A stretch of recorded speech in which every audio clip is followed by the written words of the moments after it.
कहानी की शुरुआत स्कारलेट से होती है, जो एक ड्यूक वेंडेमियन की बेटी है और काइल की फियोंसे। लेकिन काइल, जो पेरिस्टियन किंगडम का दूसरा राजकुमार है, भरी सभा में आज स्कारलेट से अपने एंगेजमेंट कैंसिल कर एक इंस्टाग्राम इन्फ्लुएंसर ट्रेनेजा को पकड़ उसके साथ अपना आगे का फ्यूचर अनाउंस करता है। सभी लोग सभा में तालियां मारते हैं, जिन्हें नहीं पता कि ये तालियां कुछ ही देर में इन पे भारी पड़ने वाली हैं। वो लड़की ट्रेनेजा कहती है, I bet you didn't know this, कि मैं काइल को कितना खुश रखूंगी। काइल कहता है, हाँ देखा, ये कितनी केयरिंग और लविंग है, तुम्हारी तरह एक इमोशनलेस पुतला नहीं है। 17 साल में इस बेवकूफ लड़की के साथ एंगेज रहा। स्कारलेट कामली कहती है, आप ऐसा नहीं कर सकते, ये फैसला हम दोनों के जन्म से पहले ही रॉयल फैमिली और ड्यूक फैमिली के बीच हो चुका था। काइल कहता है, हाँ पर मैं एक क्रिमिनल से तो शादी नहीं कर सकता ना। सभी को बताती क्यों नहीं कि तुम ट्रेनेजा को कितना टॉर्चर और बुली किया करती थी। स्कारलेट कहती है, ये आप क्या कह रहे हैं, इस कोठे वाली से तो मैं पहली बार मिल रही हूँ। काइल कहता है, झूठ, ट्रेनेजा ने मुझे सब बताया, कैसे तुम एकेडमी में इसके ऊपर नोटबुक फेंका करती थी, इसके बारे में रूमर्स फैलाई और सीढ़ियों से भी धकेलने की कोशिश की। सभी बातें करने लगते हैं कि आखिर ये अपना गलती क्यों नहीं मान रही और कितना जलील होगी। स्कारलेट उसके अब बेफिजूल की बातों से उब जाती है और कहती है, ठीक है, वो उसका एंगेजमेंट कैंसिल करना एक्सेप्ट कर रही है। काइल कहता है, तो तुमने आखिर सब मान ही लिया ना। पता है इस तरह के लड़की को क्या कहते हैं, विलनेस। ट्रेनेजा कहती है, हिंदी में गुंडी बोलेंगे ना, गुंडी। जाने से पहले स्कारलेट काइल से कहती है, may I ask for one final thing. Kyle कहता है, नहीं चुपचाप दफा हो जाओ यहाँ से। ट्रेनेजा कहती है, मांगने दो ना डार्लिंग, आखिर क्या ही मांग लेगी। ओ तुम कितनी काइंड हो जाने मन। हाँ मांगो, तुम्हें क्या चाहिए, धन दौलत ज्वेलरी क्या। स्कारलेट धीरे धीरे आगे बढ़ती है, अपने पंजों को मुट्ठी में बदलती है और सीधे ट्रेनेजा के मुंह की तरफ तेजी से पंच करती है। इस स्लो मोशन के बीच स्कारलेट हमें बताती है उसके इस फूट पड़े गुस्से का कारण। पास्ट में स्कारलेट कह रही थी, अरे भैया उसने ऐसा काम ही किया था कि उसे सबक सिखाना ही पड़ा। लियोनार्डो कहता है, उसकी नाक तोड़ के तुमने सबक सिखाई, चलो ठीक है, पर फिर हंस क्यों रही थी। देखो अगले वीक ऑफिशियल पार्टी है, इसलिए अपने गुस्से को थोड़ा कंट्रोल में रखो, थोड़ी लड़की की तरह दिख मेरी बहन। पार्टी में स्कारलेट की मुलाकात काइल से होती है। तो तुम ही हो स्कारलेट, मेरी फियांसे। स्कारलेट कामली उठ अपना पूरा इंट्रो देती है। मैंने सिर्फ हाँ या ना में जवाब मांगा है, तुम तो इतनी डफर होगी मैंने सोचा नहीं था। आज से तुम मेरा हर बात मानोगी, और ये कैसे अजीब बाल है तुम्हारे। उसके बाद से काइल हमेशा से उसे बुली करता, अपने फन के लिए उसका हर जगह इस्तेमाल करता। इस बारे में एक दिन स्कारलेट अपने डैड से कंप्लेन करने आती है, बेटी वो महाराज के लड़के हैं, थोड़ा शरारती तो होंगे ना, मैं कुछ नहीं कर सकता, मैनेज करना सीखो। अब ऐसे ही स्कारलेट बताते जाती है कि ऐसे ही मुझे धीरे धीरे इन सब की आदत हो गई। कुछ सालों बाद स्कारलेट नोबल्स की एकेडमी ज्वाइन करती है, जहां उसकी लेस एक्सप्रेशन की वजह से सभी उसे आईसी रोज कह के बुलाते थे। एक दिन यहाँ भी काइल सभी के सामने कहता है, तुम्हें पता है ना कि तुम्हारा यहाँ दाखिला क्यों कराया गया है, ताकि तुम अब से यहाँ मेरी हर तरह से मदद कर सको। और स्कारलेट कहती है, हाँ। उस दिन लंच टाइम पे काइल भड़कते हुए क्लास में घुसकर उसका कॉलर पकड़ कहता है, मेरा लंच कहाँ है। स्कारलेट माफी मांग कहती है, मैं भी ले आती हूँ। और काइल कहता है, लगता है तुम्हें अपनी सहेलियों के साथ गप करने का कुछ ज्यादा ही चस्का लग गया है। वो उसे खींच पनिशमेंट देने ले आता है। बाहर वो कहता है, तुम्हारी हिम्मत कैसी हुई एग्जाम्स में मेरे से ज्यादा नंबर लाने की, क्या तुम मुझे नीचा दिखाने की कोशिश कर रही हो। स्कारलेट समझ जाती है, ओह तो ये सांड इसलिए भड़का हुआ है। काइल तुरंत से अपने कोट से एक चाकू निकाल कहता है, मैं तुम्हारी ये सिल्वर हेयर काट दूंगा एज ए पनिशमेंट, ताकि तुम्हें हमेशा ये बात याद रहे कि सुपीरियर कौन है। स्कारलेट कहती है, आप ऐसा नहीं कर सकते, अगर ये बात मेरे डैड तक पहुंची तो अच्छा नहीं होगा, रॉयल फैमिली से फिर कोई रिश्ता नहीं रह जाएगा। काइल कहता है, कौन, वो ड्यूक वेंडेमियन, वो तो मेरे बाप का कुत्ता है, कुत्ता। और रही बात रिश्ते की, तो वो तो वैसे भी नहीं है, तुम्हें बस पूरी जिंदगी मेरा गुलाम बन के रहना है बस। वो आगे बढ़ता है और इधर स्कारलेट मुक्का बनाती है कि ऐसी हरकतें तो वो कतई बर्दाश्त नहीं कर सकती। पर इससे पहले ये स्कारलेट वेंडेमियन स्कारलेट जॉनसन में बदले, काइल का बड़ा भाई जूलियस कहता है, ओए प्रेम के पंछियों, कहीं और जाके लड़ो ना। वो नीचे आके कहता है, वैसे हो क्यों रही है इतनी बहस। काइल उसे बीच में ना घुसने कहता है, पर जूलियस आगे बढ़ते हुए काइल की तरफ से माफी मांगता है। स्कारलेट अपना मुक्का छुपाते हुए कहती है, कोई नहीं, ये तो रोज का है। क्या? मैंने बुली करने तक तो सुना था, ये धमकाना और रौब जमाना ये सब क्या है छोटे? ये झूठ बोल रही है, बल्कि ये मेरा कोई कहना तक नहीं मानती। ओए कहाँ मर गया, तितलियों में लगा रहेगा। भाई साहब को लेके जाए यहाँ से।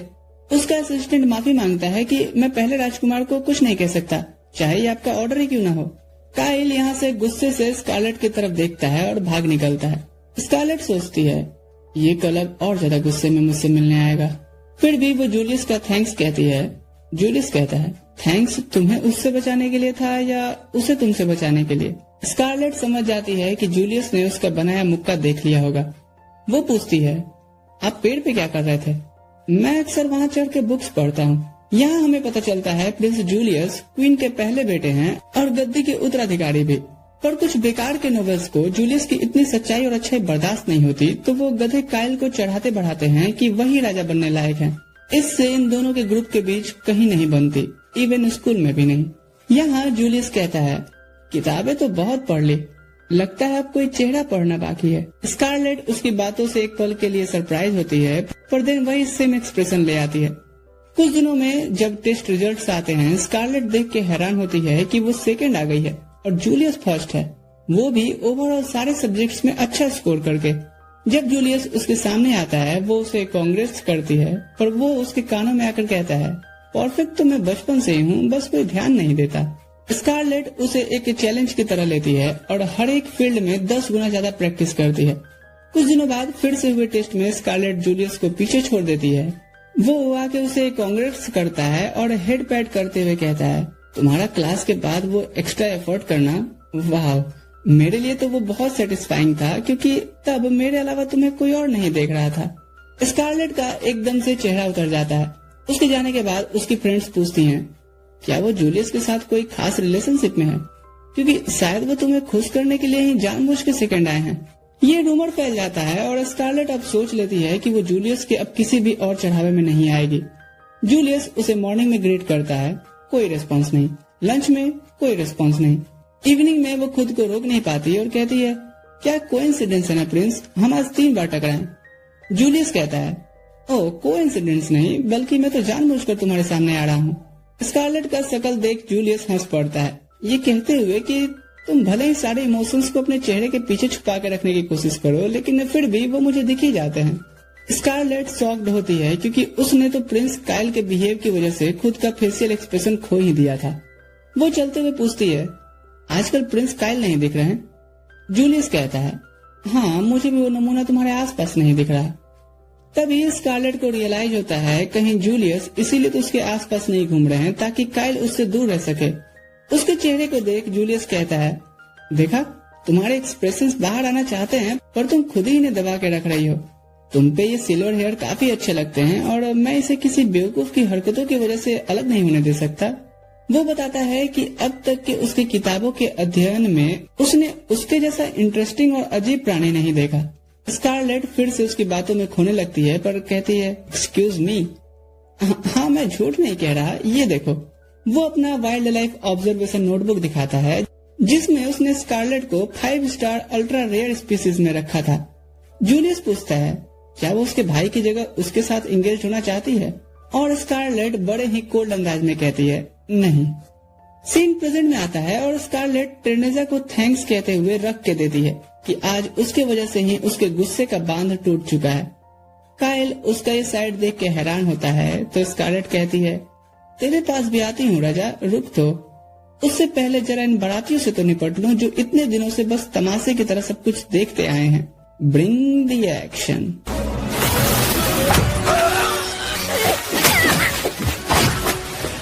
सभी को खाने पीने भर देने के बाद वो काइल की तरफ मुड़ कहती है, उफ क्या रात आई है, नफरत भी रंग लाई है। लियोनार्डो और बाकी सब तुरंत से शोर सुन अंदर आते हैं। तब तक तो स्कारलेट का वो पंच काइल को सीधे दीवार में धंसा देता है। लियो उसका भाई ये सब देख हैरान था, वहीं जूलियस तो साइड खड़ा हंस रहा था, ये कहते हुए कि मुझे तो पता ही था कि एक दिन ये ज्वालामुखी जरूर फूटेगी। वो पूछता है, पर इन बेचारे नोबल्स की क्या गलती थी?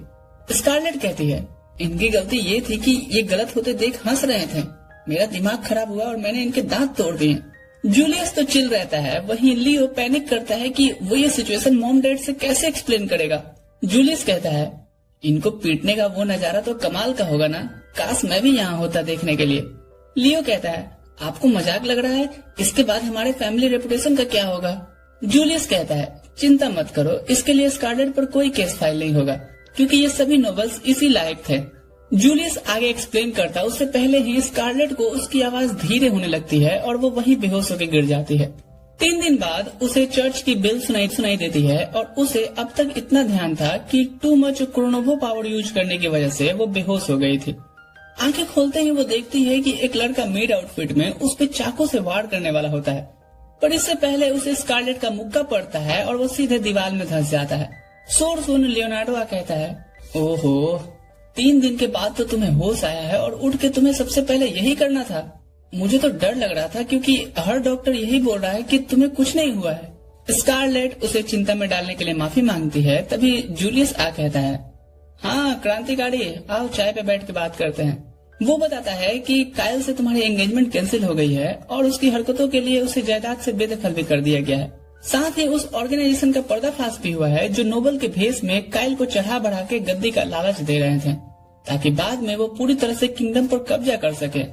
महाराज ने तुम्हें माफ कर दिया है, साथ ही घरेलू सारी चीजें सही होने तक तुम सिंगल रह सकती हो, यानी मुझे थोड़ा और इंतजार करना पड़ेगा। कोई नहीं, वैसे कमाल की बात यह है कि तुम्हें किंगडम के लोग एक और नाम दिए हैं, क्योंकि तुम अकेली सब संभाल लेती हो, खून तुम्हारा सिंगार होता है, खूबसूरत पर साथ ही डरावनी भी, इसलिए ब्लड क्वीन। लियो फ्रस्ट्रेट होकर कहता है, लोग पिछले वाला ही nickname mad dog noble women भूल नहीं पाए थे कि एक और। जूलियस हंसते हुए कहता है, अच्छी बात है ना, लोगों को इन सब में बिजी रहने दो, तब तक हम उस ऑर्गेनाइजेशन का पता लगाएंगे जिसका लीडर गॉडविन है। मुझे तब से ही शक था कि गॉडविन जैसा पावरफुल पर्सन आखिर कायल की बेवकूफी भरी चीजों में साथ क्यों दे रहा है। अब समझ आया उसका सारा चाल। सेकेंड प्रिंस के जरिए वो किंगडम पर कब्जा करना चाहता था। फिर वो उसे बुलाता है जिसने सीक्रेटली ये सब पता लगाया, सिगरेड। उसे देख स्कारलेट कहती है, ये तो वही कायल का असिस्टेंट है ना।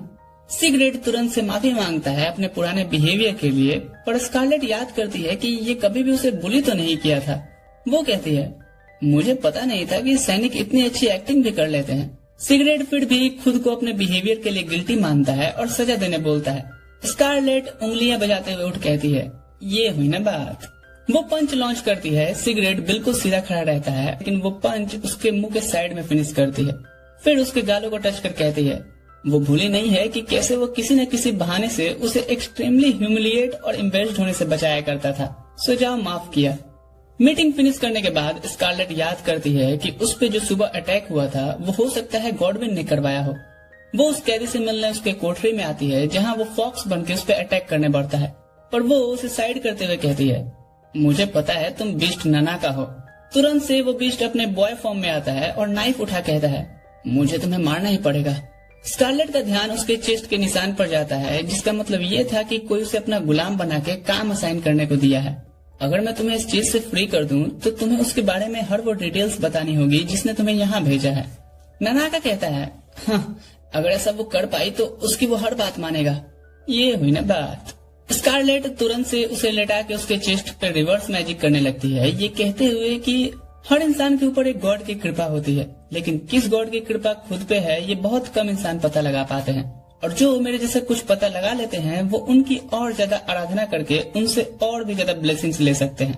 तुरंत से उसका शरीर पहले जैसा हो जाता है। स्कारलेट कहती है, ये कुर्नोवा गॉड का टाइम रिवर्स मैजिक था और इसी वजह से रॉयल लोग चाहते हैं कि मैं उनकी फैमिली की पार्ट बनूं। उन्हें ये हलवा लगता होगा, पर इसमें बहुत एनर्जी एग्जॉस्ट होती है। उस पार्टी में सिर्फ एक नोवेल से दूसरे नोवेल तक पहुंचने के लिए ही यूज करने पे मैं 3 दिन तक बेहोश पड़ी थी, और ये मेरा सीक्रेट है, किसी को मत बताना। ननाका कहता है, आपने मेरी जान बचाई है इस गुलामी से मुक्त करके। इंसान अपने वादे भूल सकते हैं पर बीस्ट नहीं। वो बताता है कि उसे गॉडविन ने ही हायर किया था, और न सिर्फ मुझे बल्कि वो कई तरह के गुलाम भी खरीद रखा है जिन्हें हर किंगडम में जासूसी करने भेजता है, ताकि वहाँ उनका विभीषण कौन है इसका पता लगा सके। ऐसे ही वो अपना साम्राज्य फैला रहा है, और काइल जैसे कुछ बेवकूफ लोगों का उससे सपोर्ट मिल रहा है, जिस वजह से कोई उसका कुछ नहीं बिगाड़ पाता। स्कारलेट उठते हुए कहती है, मैं आई उसके डंके पे चोट मार के। क्या उसके आसपास हमेशा गार्ड्स रहते हैं। इस मामले को आपके भाई और प्रिंस जूलियस को इंटरनली ही संभालने दीजिए। स्कारलेट कहती है, ना, उसमें मजा नहीं आएगा। मैं उसे अरेस्ट होने से पहले धोना चाहती हूँ। जरा सुनिए तो, गॉडविन हर महीने एक स्लेव ऑक्शन में आता है जो अगले वीक ही होने वाला है, पर कहाँ ये नहीं पता। लेकिन हम उस स्लेव ट्रेडर से पता लगा सकते हैं जिसने मुझे बेचा था। अगर मेरे जैसे और लोग भी इस गुलामी से फ्री हो पाए तो मैं एक गद्दार का भी टैग लेने के लिए तैयार हूँ। स्कारलेट को ये प्लान अच्छा लगता है। ठीक है फिर 3 दिन बाद वो निकलते हैं उस ट्रेडर की तलाश में, पर स्कारलेट जूलियस को पीछा लगा देख कहती है, आप जाके अपने तरीके से तहकीकात क्यों नहीं करते? किताबें और डिसिप्लिन पढ़ के मैं बोर हो गया हूँ और पेपर वर्क्स में मैं टाइम वेस्ट नहीं कर सकता, खास करके तब जब बात मेरे किंगडम के लोगों को पकड़ के गुलाम बनाने की हो रही हो। स्कारलेट कहती है, असली कारण बताइए प्रिंस। वो मैं इतनी इम्पोर्टेंट कन्वर्सेशन कैसे मिस कर सकता था? दरअसल मैं वहीं कोठरी के साइड खड़ा था। अभी इनकी बातें चल ही रही होती हैं कि कुछ बैंडिट्स इनसे अपनी चीजें उनके हवाले करने बोलते हैं। स्कारलेट तुरंत से अपना फिस्ट तैयार कर कहती है, आके ले जाओ। ननाका कहता है, हमें इनसे लड़ना नहीं चाहिए, ये हमें उस ट्रेडर के बारे में इंफॉर्मेशन दे सकते हैं। स्कारलेट कहती है, मुझे तो ये लातों के भूत लग रहे हैं, रुकिए तो। वो आगे आकर के पूछता है कि क्या कोई जंक दल्ले को जानता है? जाहिर सी बात है उनके कानों में जू तक नहीं रेंगती और वो उन पे अटैक करके सब कुछ जल्दी से छीन लेने की बात कर रहे थे। स्कारलेट कहती है, मैंने बोला था ना। वो अपने फिस्ट में क्रोनोवा की ब्लेसिंग लाती है और एक बैंडिट को रख के देती है और वो किसी लट्टू की तरह नाच के गिरता है, फिर दूसरा कोई टप्पा खा करके। थोड़ी ही देर में उन्हें समझ आ जाता है कि उन्होंने गलत महिला से पंगा ले लिया है। ये तो लेडी ऑफ बीटिंग निकली। जूलियस स्कारलेट का नया नामकरण सुन हंस रहा होता है। आखिरी वाला माफी की भीख मांगता है तो स्कारलेट कहती है, अगर मजाक सह नहीं सकते तो किया भी मत करो। वो उसे भी ध्वस्त करने वाली ही थी कि तभी वो कहता है, मुझे पता है जंग कहाँ है, वो पास कहीं एक बाड़ में है। थैंक यू, ये थोड़ा कम दर्द देगा। जूलियस तालियां बजाते हुए आता है और कहता है, जंग से मुझे ही बात करने देना। ननाका तो जा नहीं सकता, वरना इसे देख शायद वो पहचान ले। तीनों उस बार तक पहुंचते हैं जहां स्कारलेट और ननाका बाहर वेट कर रहे होते हैं। थोड़ी देर में जूलियस आता है ये कहते हुए कि नाम और लोकेशन का तो पता चल गया है जहां ऑक्शन होने वाला है, और हम इस ऑक्शन में घुसेंगे कैसे? ननाका कहता है, मेरे पास एक तरीका है। सीन सिर्फ होता है जहाँ ये जैथरिन नाम के बंदे से मिलते हैं और एक फेक स्टोरी बनाते हैं। स्कारलेट कहती है, मुझे एक रेयर स्लेव चाहिए। अरे मैडम, आप एक नोबल हो के स्लेव खरीदना चाहती हैं? ऐसी क्या बात हो गई? स्कारलेट कहती है, बस यूँ समझ लीजिए मेरे पास और कोई रास्ता नहीं है। जंक ने बताया आप ये पॉसिबल कर सकते हैं। वैसे जंक से आपका क्या रिश्ता है? रिश्ता बोलना गलत होगा, बस हम एक कॉन्ट्रैक्ट से बंधे होते हैं। कॉन्ट्रैक्ट जिसमें वो मुझे स्लम्स से रेयर स्लेव जैसे एल्फ्स, बॉने, डीमंस, एलियंस और आपके पीछे जो खड़ा है ना बीस्ट, इनकी खबर देता है। स्कारलेट पूछती है, आपको कैसे पता मेरा गार्ड एक बीस्ट है? अरे मैडम, ये बाल धूप में थोड़ी सफेद किए हैं, पर पता है आप इसको बॉडीगार्ड बना के इसके ट्रू पोटेंशियल को वेस्ट कर रही हैं। स्कारलेट का तो मन कर रहा था इसकी बत्तीसी तोड़ दे, साला खुद ही जोक मारता है और खुद ही हंसता है। पर ननाका कहता है, कंट्रोल। जब जैथरिन का हो जाता है वो पूछता है, तो बताइए आपको किस तरह का रेयर स्लेव चाहिए? मैंने सुना है हाल ही में कैपिटल में स्लेव ऑक्शन होने वाला है, वो अगर मैं अटेंड कर पाऊँ तो खुद ही अपने लिए अच्छी सी स्लेव चुन लूंगी। जैथरिन थोड़ा देर चुप रह के कहता है, इसके लिए एक प्रोसेस होगा जिसमें आपको अपने 6 स्लेव्स परचेसेस के ट्रांजैक्शन दिखाने होंगे, साथ ही कुछ पेपर वर्क, बैकग्राउंड वेरिफिकेशन, इन सब में 6 महीने का टाइम लगेगा। उसके बाद ही आपको ऑक्शन का एक्सेस मिल सकता है। स्कारलेट कहती है, मैं आपको मुंह मांगा पैसा दूंगी इन सब चीजों को बाईपास करने के लिए। आपसे मैं पैसा लूंगा? नहीं नहीं, अगर आप ये अपना बीस्ट स्लेव मेरे हवाले करती हैं तो मैं आपको अपने दूर की रिश्तेदार की बेटी बना के भेज सकता हूँ। स्कारलेट का सीरियस सा फेस एक स्माइल लेता है और वो कहती है, मुझे मंजूर है। दोनों बाहर आते हैं और स्कारलेट को यकीन नहीं हो रहा था कैपिटल में ऐसी ऐसी इलीगल चीजें उनके नाक के नीचे चल रही हैं। पर खैर उनका प्लान सक्सेसफुल रहा क्योंकि ननाका को लगा ही था कि जैथरिन उसे ही ट्रेड करेगा इस काम के बदले। वो कहता है, पर मैं हैरान हूँ कि आप बिना पंच किए भी डील कर सकती हैं। अरे जोक्स था जोक्स। दोनों होटल की तरफ बढ़ते हैं और ननाका कहता है, बस 3 रात बाद ऑक्शन है। स्कारलेट पूछती है, क्या तुम्हें डर लग रहा है? ननाका कहता है, नहीं, क्योंकि वो मुझे ऑक्शन में ले जाने से पहले तो कुछ नहीं करेगा। स्कारलेट कहती है, चिंता मत करो, मैं तुम्हें कुछ होने भी नहीं दूंगी। अचानक से ननाका थकान की वजह से अपने बीस्ट फॉर्म में आके बेहोश हो जाता है। स्कारलेट उसे गोद में उठाती है ये कहते हुए कि तुमने आज अच्छा काम किया। फिर जब वो होटल पहुंचती है, जूलियस से कहती है काम हो गया। जूलियस कहता है बिना तोड़ फोड़ के। और स्कारलेट कहती है, फिर वो ननाका को बेड पे सुला कहती है मैं कुछ ताजी हवा खा के आई। क्या कोइंसिडेंस है ना, मैं भी थोड़ा वॉक करने का ही सोच रहा था। फिर वो स्कारलेट का पीछा करने लगता है और स्कारलेट कहती है तो प्रिंस आपकी ताजी हवा का कोटा कब पूरा होगा। जूलियस कहता है अब तक तो तुम्हें मेरे झूठ को पकड़ लेना चाहिए था। एक वेंडर स्कारलेट को आवाज देता है सिल्वर बालों वाली मैडम, अगर आप एक एप्पल पाई खरीदती हैं तो एक एप्पल मैं फ्री में दूंगा। स्कारलेट कुछ कहती उससे पहले जूलियस जाके 2 पाई के साथ 2 सेव फ्री में ले आता है। इसके बाद जूलियस बेसमो जैसे जो भी लोग स्कारलेट को चीजों के लिए अप्रोच करते हैं वो खरीद लेता है। अपनी पसंदीदा औरत के लिए ऐसा करना बेशर्मी तो नहीं कहलाएगा। पर स्कारलेट इससे अब इरिटेट हो गई थी। वो पूछती है प्रिंस आपके जिम में यही काम है क्या। जूलियस कहता है फिलहाल तो यही है। और स्कारलेट उसके थोबड़े को इमेजिन करके लिटरली दीवार पे जोर से मुक्का मारती है। पर जूलियस तो इससे हंसने लगता है। जैसे ही वो मुड़ती है वो उसे एप्पल पाई टेस्ट करने देता है और एक बाइट लेते ही हनी और एप्पल के टेस्ट से स्कारलेट का मूड चेंज हो जाता है। जूलियस उसे अब तक परेशान करने के लिए माफी मांगता है और स्कारलेट कहती है सिर्फ एक एप्पल पाई से काम नहीं चलेगा। तो जूलियस उसे अपना वाला भी ऑफर करता है। इसके बाद दोनों एक बेंच पे बैठे होते हैं और स्कारलेट पूछती है लगता है यहाँ की चीजों से आप काफी परिचित हैं। हाँ, मैं अक्सर क्लास बंक करके इधर की गलियों में घुमा करता था। तो बताओ तुम्हें ये मर्चेंट्स का स्टॉल कैसा लगा। मैं यहाँ पहले काइल के लिए लंच लेने आती थी, उस समय मेरे पास रुकने का फुर्सत नहीं रहता था, और अब मैं इसे देख के कह सकती हूँ कि ये काफी फ्रेंडली और टाइम वर्दी प्लेस है। जूलियस ये सुन काफी खुश होता है और कहता है मैं जब भी यहाँ आता था ना सोचता था एक बार तुम्हें यहाँ लाके एप्पल पाई जरूर टेस्ट कराता। और उसकी बातों से स्कारलेट हैरान थी। जूलियस कहता है तुम्हें पता है मुझे बोरियत काटने को दौड़ती है, इसलिए बचपन से ही मुझे ऊट पटांग चीजों में काफी इंटरेस्ट रहा है। एक पार्टी में एज अ फर्स्ट प्रिंस मुझे सभी नोबल्स अपने अपनी बेटी से मिला रहे थे, पर मेरा ध्यान तुम पे गया क्योंकि काइल तुम्हें वहाँ परेशान कर रहा था और मैंने आके तुमसे कहा था कि तुम्हें चुप रहने की जरूरत नहीं है अगर काइल तुम्हें परेशान करता है तो। और तुम्हें याद है तुमने क्या कहा था, एक क्रीपी स्माइल के साथ कि अच्छा जोक मार लेते हो। उसी दिन से मैं समझ गया था कि तुम कोई आम लड़की तो नहीं हो। इस दुनिया में बोर करने वाली बहुत सी चीजें हैं और मैं अपने छोटे से इस लाइफ में कुछ इंटरेस्टिंग चीजें लेके आगे बढ़ता हूँ, जिसमें से एक तुम हो।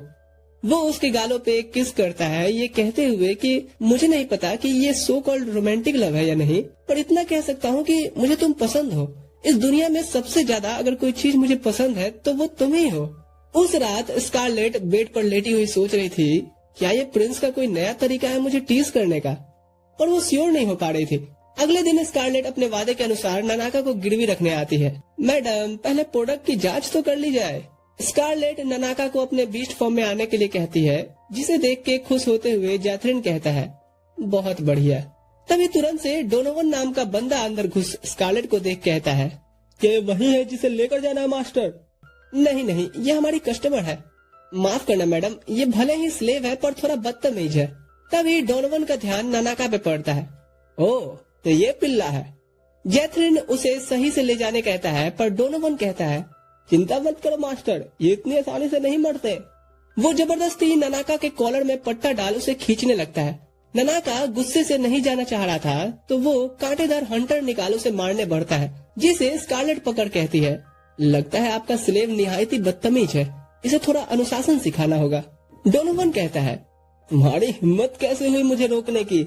जैथरिन कहता है मैडम उसे काहे को उकसा रही हो, इसे मैं आज तक अनुशासन नहीं सिखा पाया। वो ए रैंक का एडवेंचरर रह चुका है, कई मॉन्स्टर्स अकेले दम पे मारे हैं इसने। आपके भले के लिए बोल रहा हूँ, छोड़ दो, उसके मुंह मत लगो। डोनोवन कहता है वार्निंग देने के लिए बहुत देरी कर दी है मास्टर, ये लड़की को मुझसे अब कोई नहीं बचा सकता, चाहे आपकी कस्टमर ही क्यों ना हो। वो अपनी हंटर खींचता है पर देखता है कि उसे अभी भी वो लड़की पकड़े हुए ही है। वो अपनी पूरी ताकत लगाता है पर स्कारलेट 1 इंच भी नहीं खींच सकती।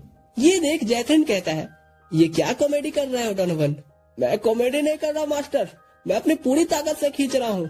स्कारलेट जैथरिन से पूछती है क्या इस स्लेव को भी आपने ऑक्शन के लिए रखा है। नहीं मैडम, ये तो मेरा पर्सनल गार्ड है। स्कारलेट कहती है थैंक यू।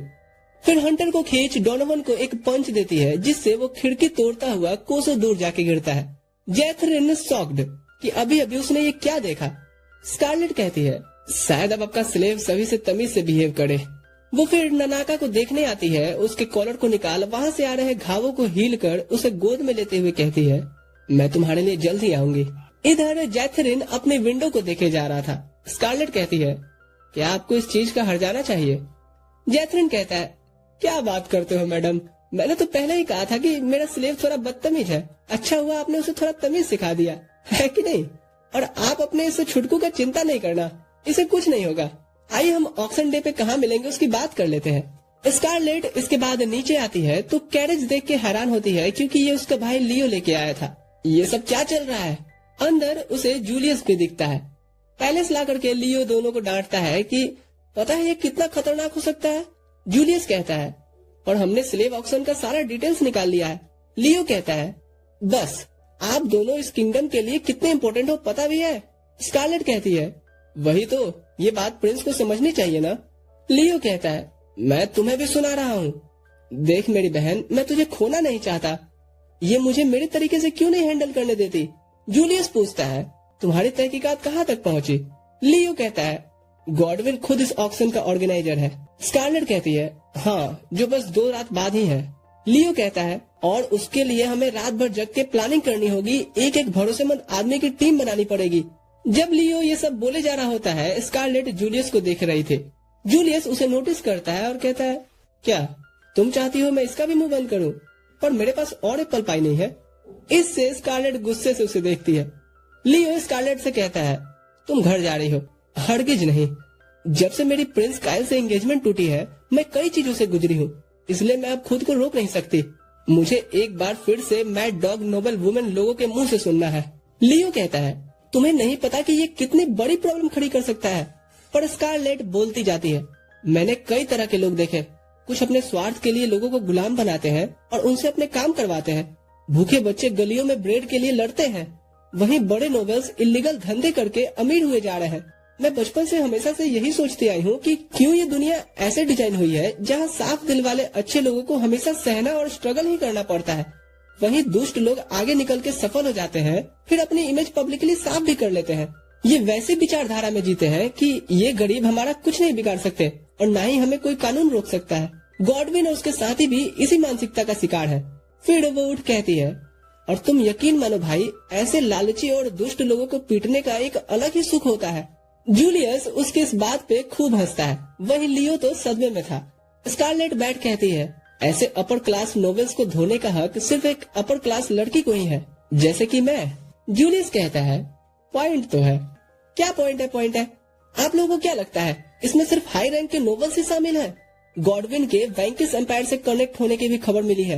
हाँ, ये वही एम्पायर है जिनसे बॉर्डर को लेके 300 सालों से हमारी लड़ाई चल रही है और जिनके आर्म्ड फोर्सेस को वहाँ के वजीर आजम नहीं बल्कि ड्रैगन राइडर्स ऑपरेट करते हैं। स्कारलेट याद करती है कि उन्होंने हाल ही में तो सीज फायर पे सिग्नेचर किया था। सीन शिफ्ट होता है गॉडविन पे, जहाँ वो स्कारलेट के बारे में बोल रहा था, ये लड़की हमारे काम में बवासीर की तरह तकलीफ दे रही है, इसको खत्म करना है। वो लाल बालों वाला आदमी कहता है, काम हो जाएगा। फिर वो उस आदमी को जाते हुए देखता है जो एक ड्रैगन राइडर था।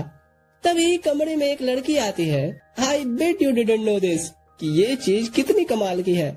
चूंकि अभी गन का आविष्कार नहीं हुआ था तो गॉडविन कहता है, क्या है ये, एक और जादुई चीज? मेरे पास पहले से एक तुम्हारा दिया हुआ गोल्डन पेंडेंट है। वो लड़की उस गन को साइड के बोतल पे सूट कर कहती है, ये प्रेजेंट उसके लिए जान बचाने की नहीं बल्कि उनकी जान लेने के काम आएगा जो तुम्हारे रास्ते में आ रहे हैं। और ये वही 3rd क्लास लड़की ट्रेनेजा होती है। इधर ऑक्शन में घुसने से पहले जैथन कहता है, मैडम ये मास्क पहन लो, क्योंकि यहाँ किसी की भी आइडेंटिटी रिवील नहीं की जाती। स्कारलेट उसे लेते हुए ऑक्शन के लिए बेस्ट ऑफ लक उसे विश करती है, ये सोचते हुए कि ये ऑक्शन भूले नहीं भूलेंगे ये लोग। वहीं बाहर लियो अपने कुछ सैनिकों के साथ खड़ा था, ये कहते हुए कि हमें प्रिंस जूलियस के सिग्नल का वेट करना होगा।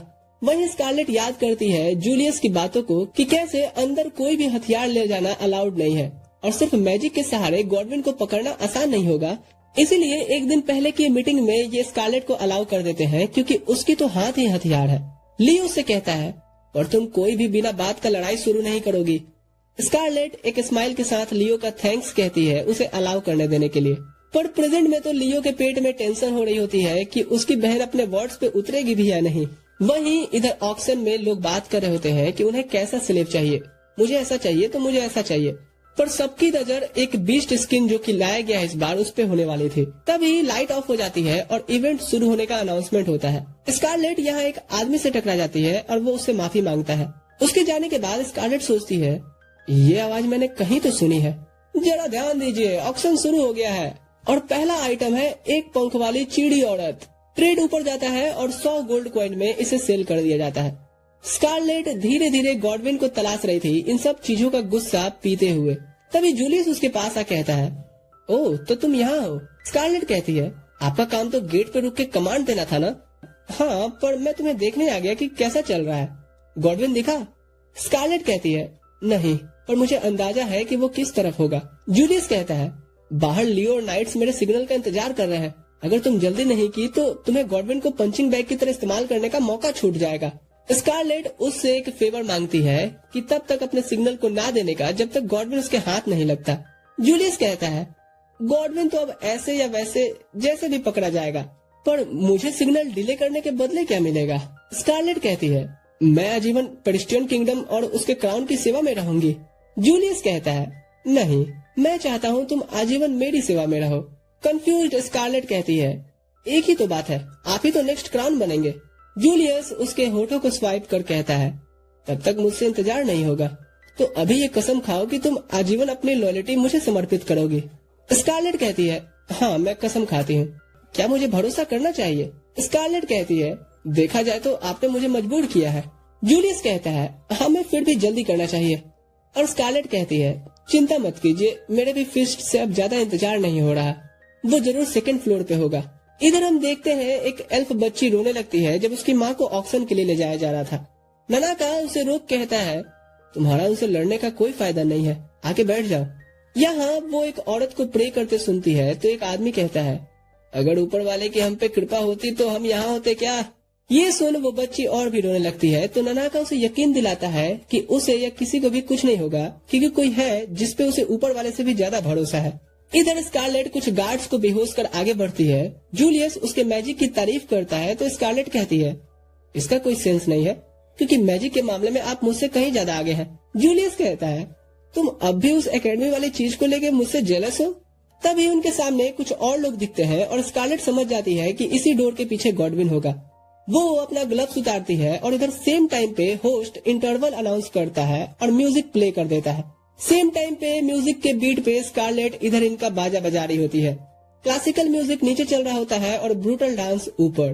दरवाजा टूटता है और गॉडविन और उसके लोग प्रोसेस करते हैं कि अभी ये क्या चल रहा है।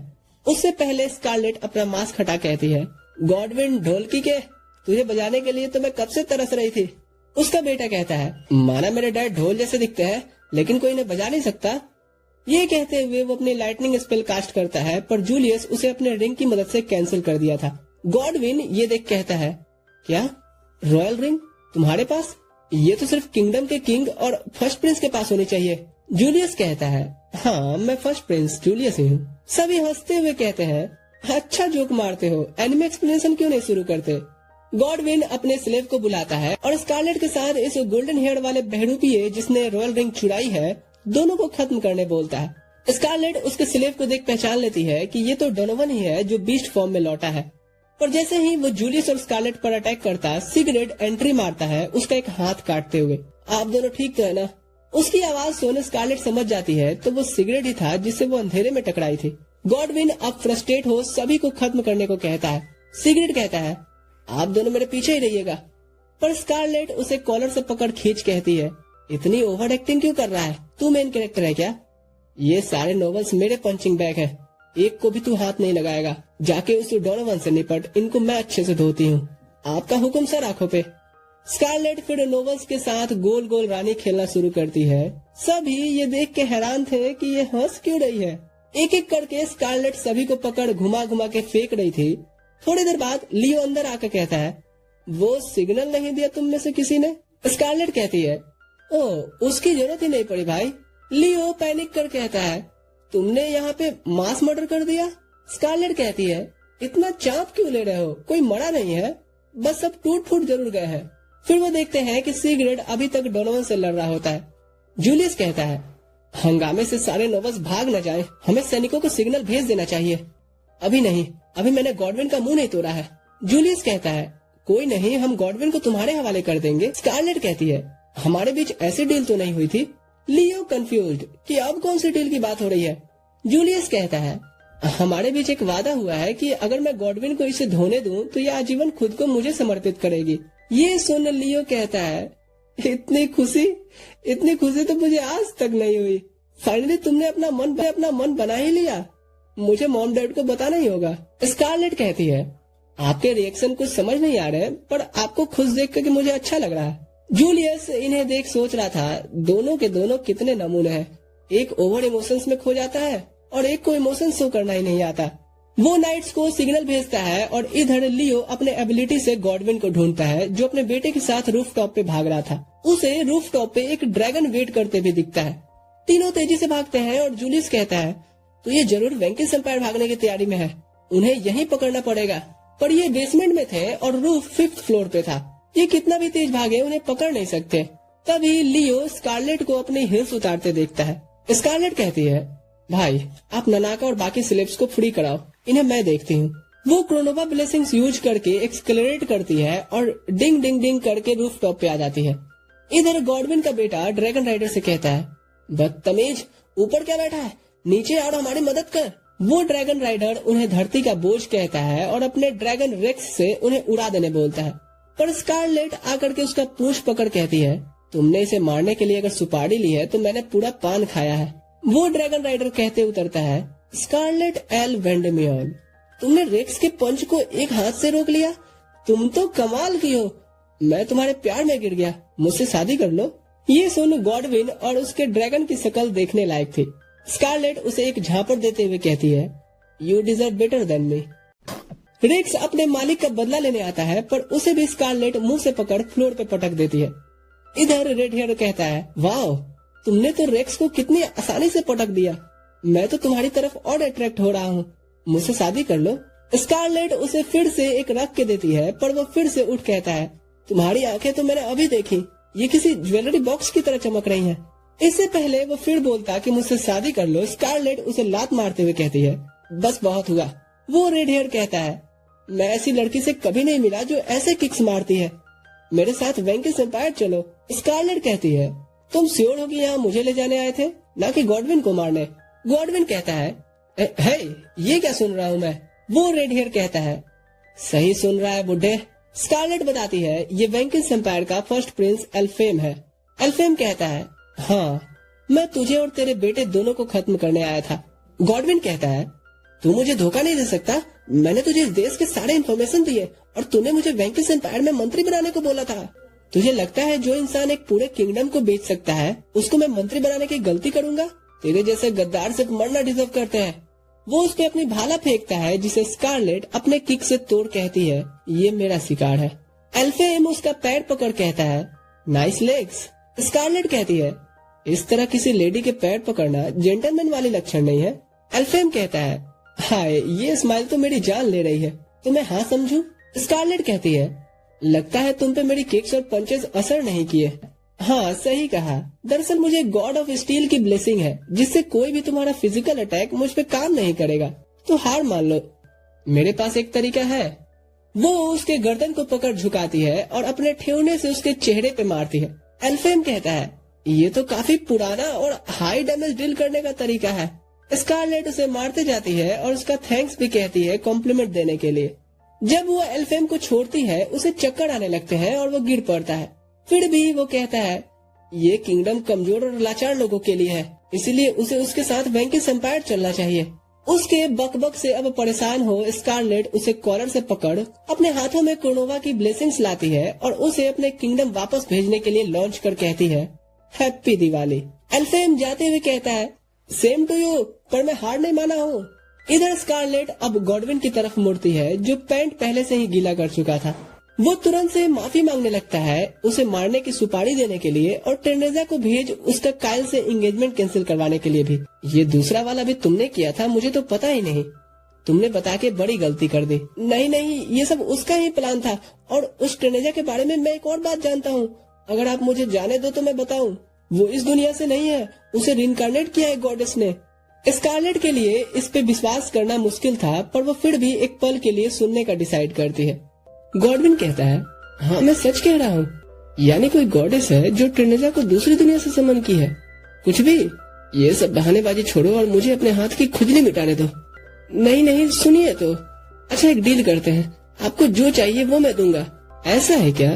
तो मुझे एक ह्यूमन चाहिए जिसकी नाक नुकीली, आंखों में फरेब हो, कपड़े रॉयल वाले, जो मेरा पंचिंग बैग हो। गॉडविन कहता है, बस इतनी सी बात। तभी उसे ध्यान आता है कि ये तो मुझे ही डिस्क्राइब कर रही है। सही पकड़े हैं। फिर वो कुर्नोवा की ब्लेसिंग से समय के बहाव को 100 गुना धीमा कर देती है और गॉडविन को उसके हर एक गलती की सजा रख रख के देती है।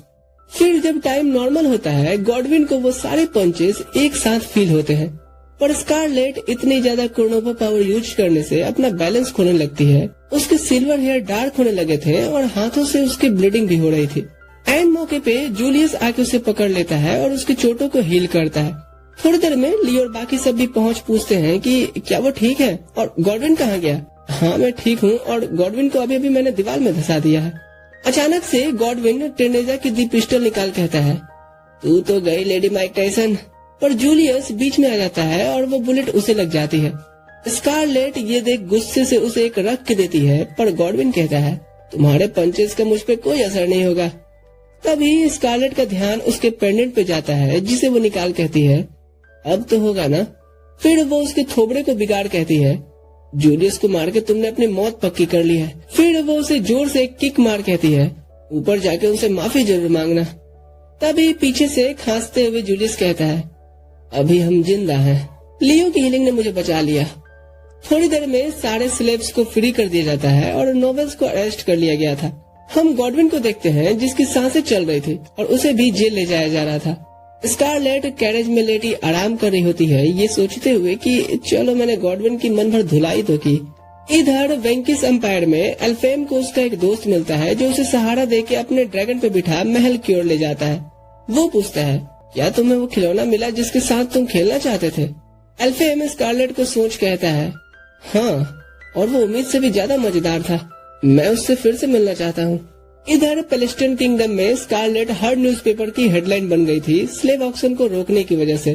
प्रेस वाले उसके एकेडमी के सहेलियों के इंटरव्यू ले रहे होते हैं जिन्हें पहले कोई भाव तक नहीं देता था। सभी स्कारलेट के बारे में और जानना चाहते थे, जैसे उसकी हॉबी क्या है, वो कौन सा पेट रखती है। उसकी सहेलियां कहती हैं, हमें चल के स्कारलेट से मिलना चाहिए, क्योंकि पेट का तो हमें भी नहीं पता कि वो कैट रखी है या डॉग। इधर स्कारलेट ड्रैगन रेक्स को अपना पेट बना ली थी, जिसे एल्फेम लेके आया था। उसे ड्रैगन के साथ खेलता देख ननाका जलस करता है, तो स्कारलेट उसे भी अपने पास बुलाती है, जिससे वो खुशी खुशी बीस्ट फॉर्म में ट्रांसफॉर्म होकर उसके गोद में चला जाता है। पर तुरंत से मेड ननाका को बुलाने आती है क्योंकि बहुत काम बचे पड़े हैं। इधर हम जेल के अंदर ट्रिनेजा को घुसते देखते हैं और जब गार्ड उसे रोकने की कोशिश करते हैं तो वो अपने मैजिक से उन्हें अपने वश में कर लेती है। आगे बढ़ते हुए वो सोचती है, मैं अपनी कहानी एक फेरी टेल जैसी बना रही हूँ, जिसमें एक प्रिंस से प्यार होता है, फिर कई तरह के चैलेंजेस आते हैं और आखिर में हैप्पी एंडिंग। वो गॉडविन से मिलती है, जिसे देख वो कहता है, ट्रिनेजा, मुझे पता था तुम मुझे जरूर निकालने आओगी, हम मिलके गॉडेस पामिया को सर्व करेंगे। ट्रिनेजा कहती है, तुम्हारा शुक्रिया गॉडविन, बाकी सारे धर्मों को नीचा दिखा के पामिनिज्म का प्रचार करने के लिए। गॉडविन कहता है, अगर मैं आजाद हूँ तो और भी कुछ कर सकता हूँ। ट्रिनेजा कहती है, क्या बात है, तुम्हारे इसी डेडिकेशन से खुश होकर गॉडेस पामिया ने तुम्हारे लिए कुछ भेजा है। वो उसे भी वश में कर लेती है और एक जहर की शीशी उसके पास रख चली जाती है और थोड़ी देर में गॉडविन टैं बोल गया था। इस खबर से लियो और जूलियस भी हैरान थे कि गॉडविन खुद की जान कभी नहीं लेगा। लियो कहता है, ट्रिनेजा का भी कुछ आता पता नहीं है, जबकि स्कारलेट ने बताया था कि उसके इसमें अहम रोल है। तभी ननाका कुछ पुरानी फाइल्स लेके आता है, जिसको पढ़ उन्हें एक बात समझ आती है कि शहर में एक रिलीजन पामिनिज्म काफी तेजी से पॉपुलर हो रहा है, जिसमें लोग गॉडेस पामिया की पूजा करते हैं, जो प्यार और खूबसूरती की देवी है और जिसका धर्म गुरु एक लालची मर्चेंट है। सिगरेट कहता है, बड़े बड़े रिलीजन को ये पीछे छोड़ स्टेट रिलीजन बन गया है, पर अभी भी ज्यादातर लोग डायनिज्म को मानते हैं, जिसमें लोग सेंट डियाना की पूजा करते हैं। लियो कहता है, हाँ, और ये भले ही स्टेट रिलीजन नहीं है, पर पुराने लोगों से अगर बात करें तो वो यही कहते हैं कि डायनिज्म को ही टाइटल मिलना चाहिए। सिगरेट कहता है, डायनिज्म का फेस्टिवल जल्दी आने वाला है। जूलियस इस चीज की जिम्मेदारी लियो के कंधों पे दे देता है और फिर स्कारलेट के बारे में पूछता है कि वो कैसी है। लियो बताता है कि वो ठीक है और कल ही अपने ड्रैगन के साथ शिकार पे गई थी। जूलियस ये सुन हंसते हुए कहता है, वो सही में कमाल की लड़की है, मैं उसके साथ कभी बोर नहीं होऊंगा, शायद मुझे उसका हाथ मांग लेना चाहिए। ये सुन लियो कहता है, आप मजाक कर रहे हैं ना, आपने उसी दिन तो एक साथ आजीवन साथ देने की मेरी बहन से कसम ली थी। ननाका और सिगरेट पूछते हैं, ये कब हुआ? लियो उनको एक्सप्लेन करता है और इधर जूलियस सोच रहा था, जो भी सोचो, मैं तो चला उससे मिलने।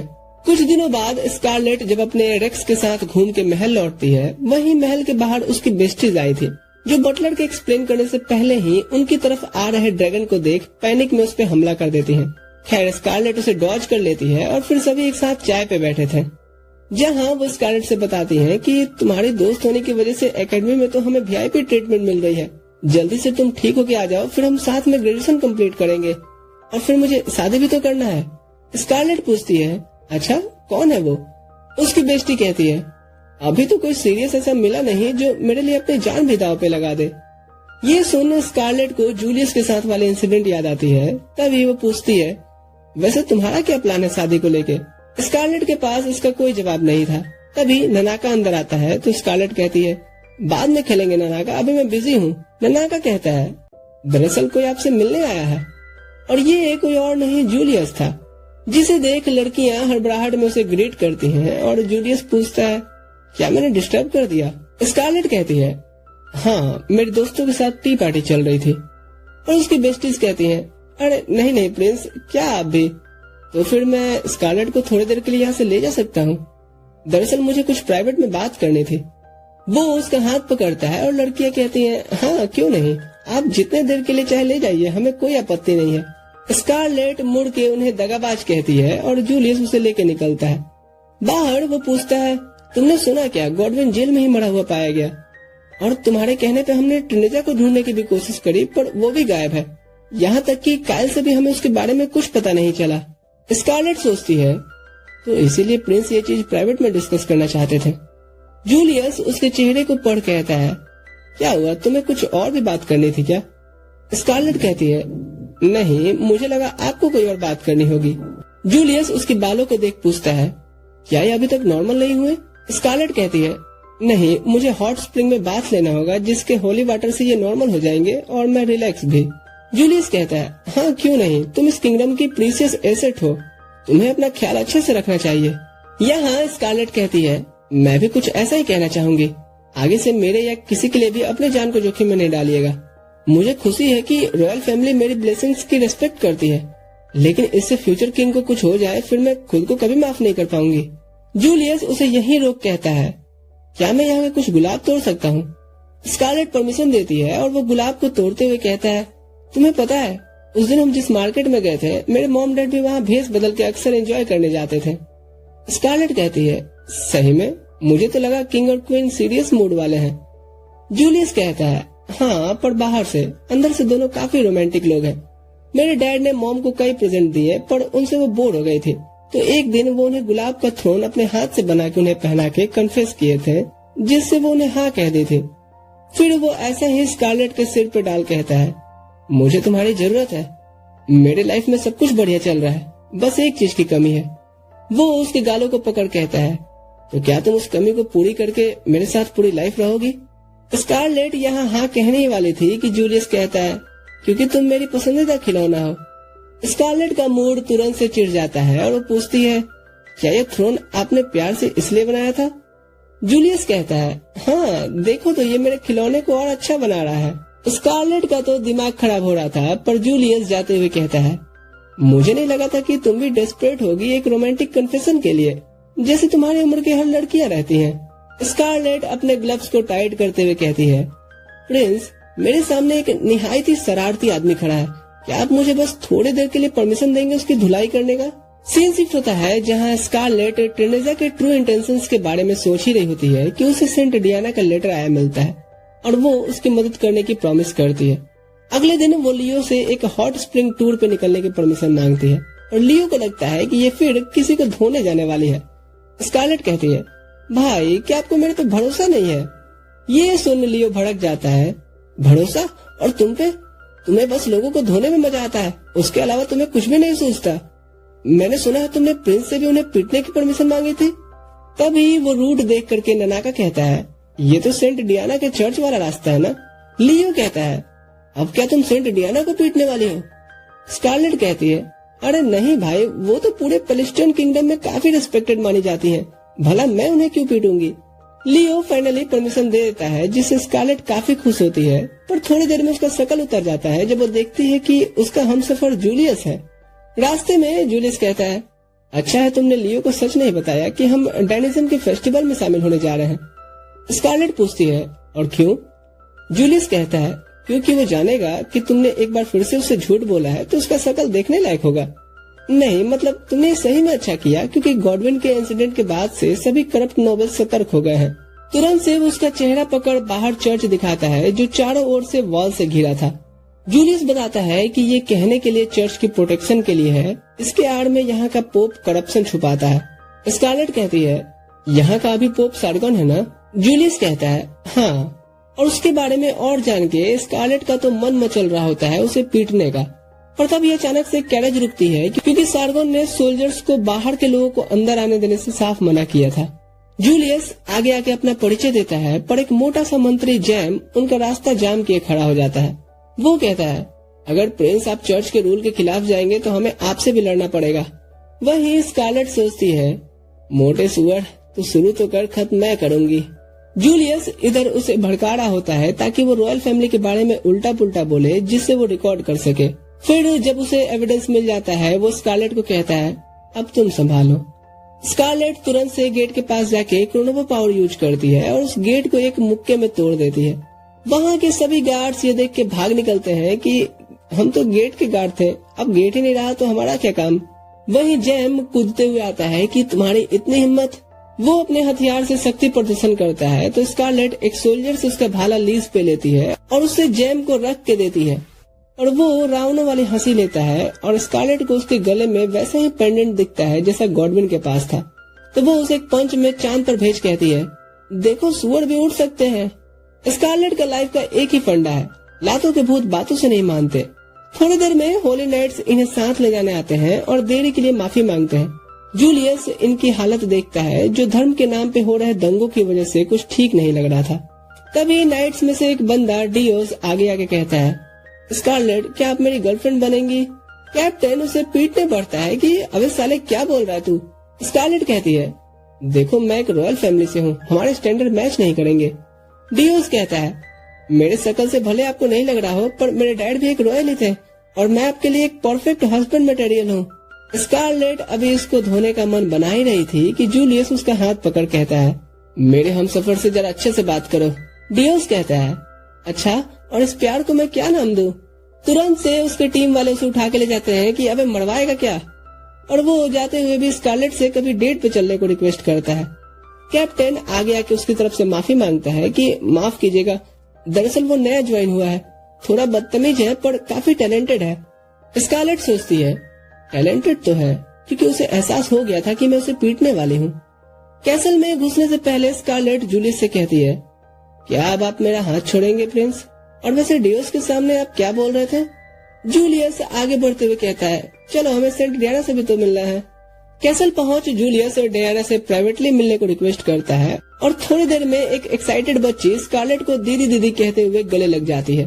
जब प्रिंस उससे कहता है कि वो भी यहाँ है, उससे भी तो मिले, तो वो चिढ़ जाती है कि आप अकेले क्यों नहीं आई, मुझे ये इंसान बिल्कुल अच्छा नहीं लगा। स्कारलेट कहती है, क्या करोगी, इन्हें पंच करने की परमिशन मुझे भी नहीं है।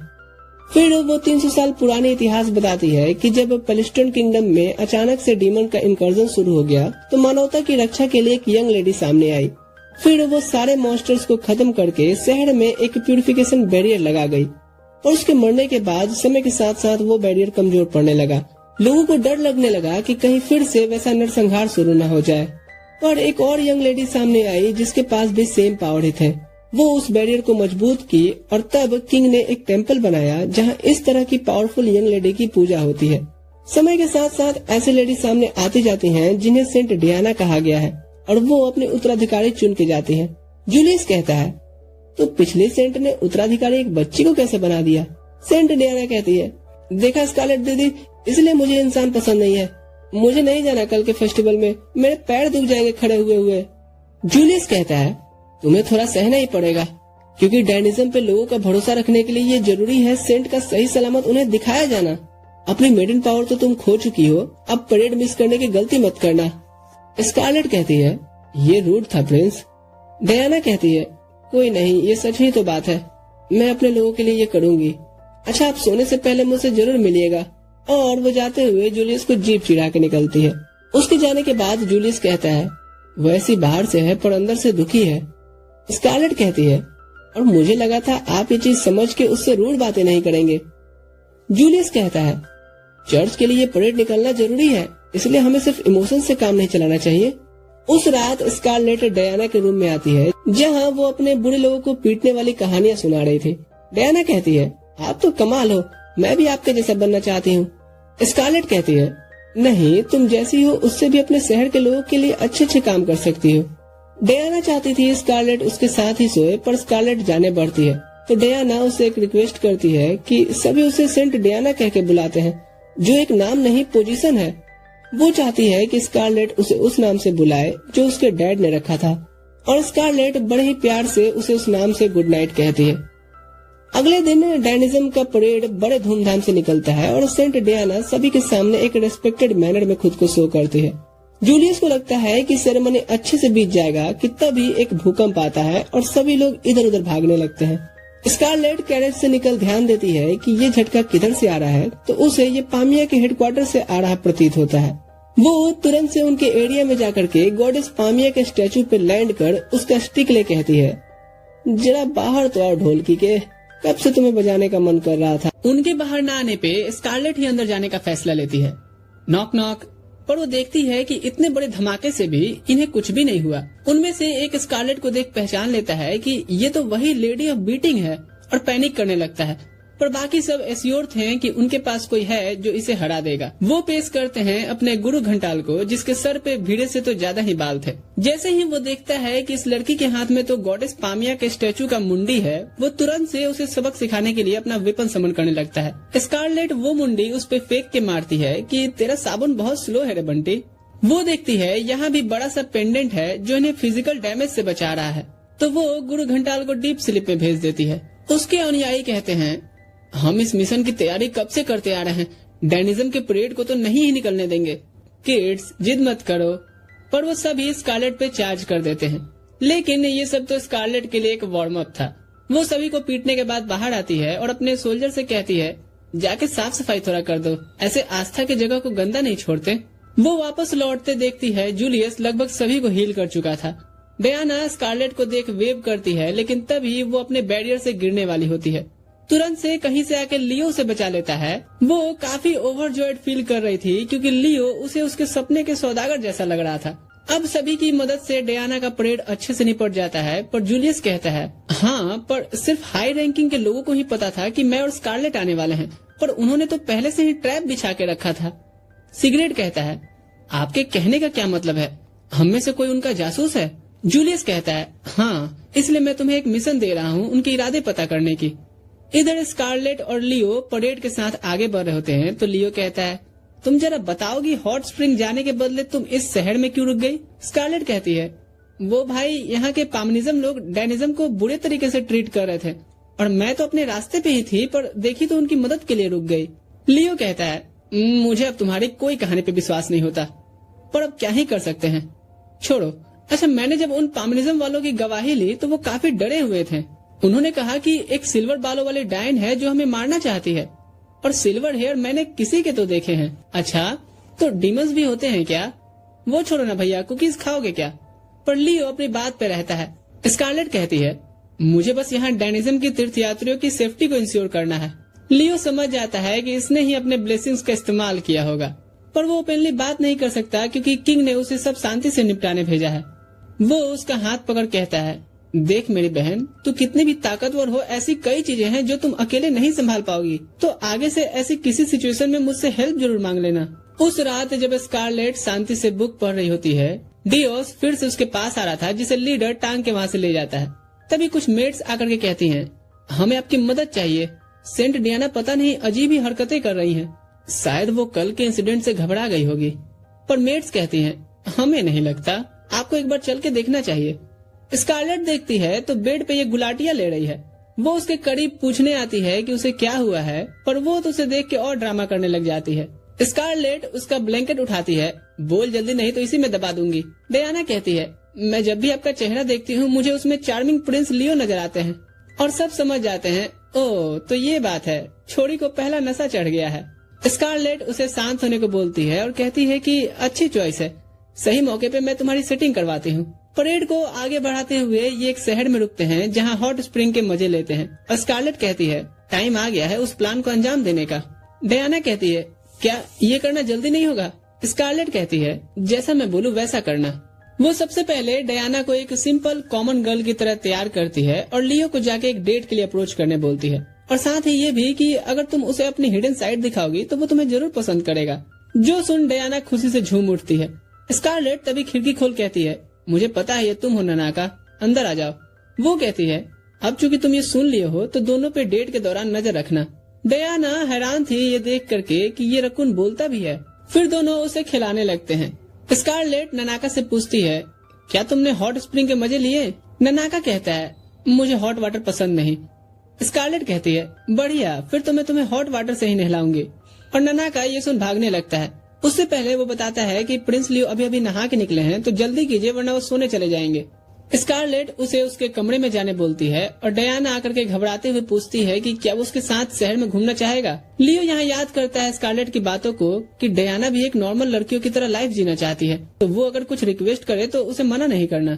और प्रेजेंट में लियो हाँ करता है। स्कारलेट देख खुश होती है कि उसके प्लान का पहला स्टेप कंप्लीट हो गया है। फिर वो भी शहर का नाइट आउट व्यू देखने निकलती है। तभी जूलियस उसे आवाज देता है। स्कारलेट कहती है, क्या मैं पूछ सकती हूँ कि इस किंगडम का सबसे बिजी इंसान यहाँ क्या कर रहा है? जूलियस कहता है, मैं भी अपनी फेवरेट खिलौने के साथ शहर का नाइट व्यू एंजॉय करना चाहता हूँ। स्कारलेट कहती है, मैं कोई व्यू एंजॉय करने नहीं निकली, दरअसल बहुत दिनों से किसी की कुटाई नहीं की हूँ। जूलियस कहता है, माना यहाँ के एडवेंचरर अच्छे नहीं हैं, लेकिन कोई ऐसा भी तुम्हें नहीं मिलेगा जो तुम्हारा पंचिंग बैग बन सके। तभी एक हंगामा सुनाई देता है जहाँ एक एडवेंचरर जुए में हारने पे फ्रस्ट्रेशन मर्चेंट के मटकों पे निकाल रहा था। वो शॉपकीपर गिड़गिड़ा रहा था कि ऐसा ना करे। जो देख जूलियस कहता है, लगता है कि मैं गलत था। वो आके मर्चेंट को पैसे दे करके उसके सारे मटकों को खरीद लेता है और पूछता है कि क्या अब यहाँ वो कुछ तूफानी कर सकते हैं। और मर्चेंट कहता है, क्यों नहीं। वो स्कारलेट से कहता है, ब्रिंग द एक्शन। और फिर स्कारलेट उस एडवेंचर के अंतड़ियों में चोट का एहसास करवाती है। इसी टाइम इधर हम लियो को देखते हैं जो इन सब बातों से बेखबर डायना के साथ निकला था। वो उसे गोल्डफिश पकड़ने वाले गेम के पास खींच लाती है, पर उससे एक भी नहीं पकड़ी जाती। लियो को उसमें छोटी स्कारलेट दिखाई देती है और वो उसका हाथ पकड़ करके उन्हें पकड़ने में मदद करता है, जिससे डायना काफी खुश होती है।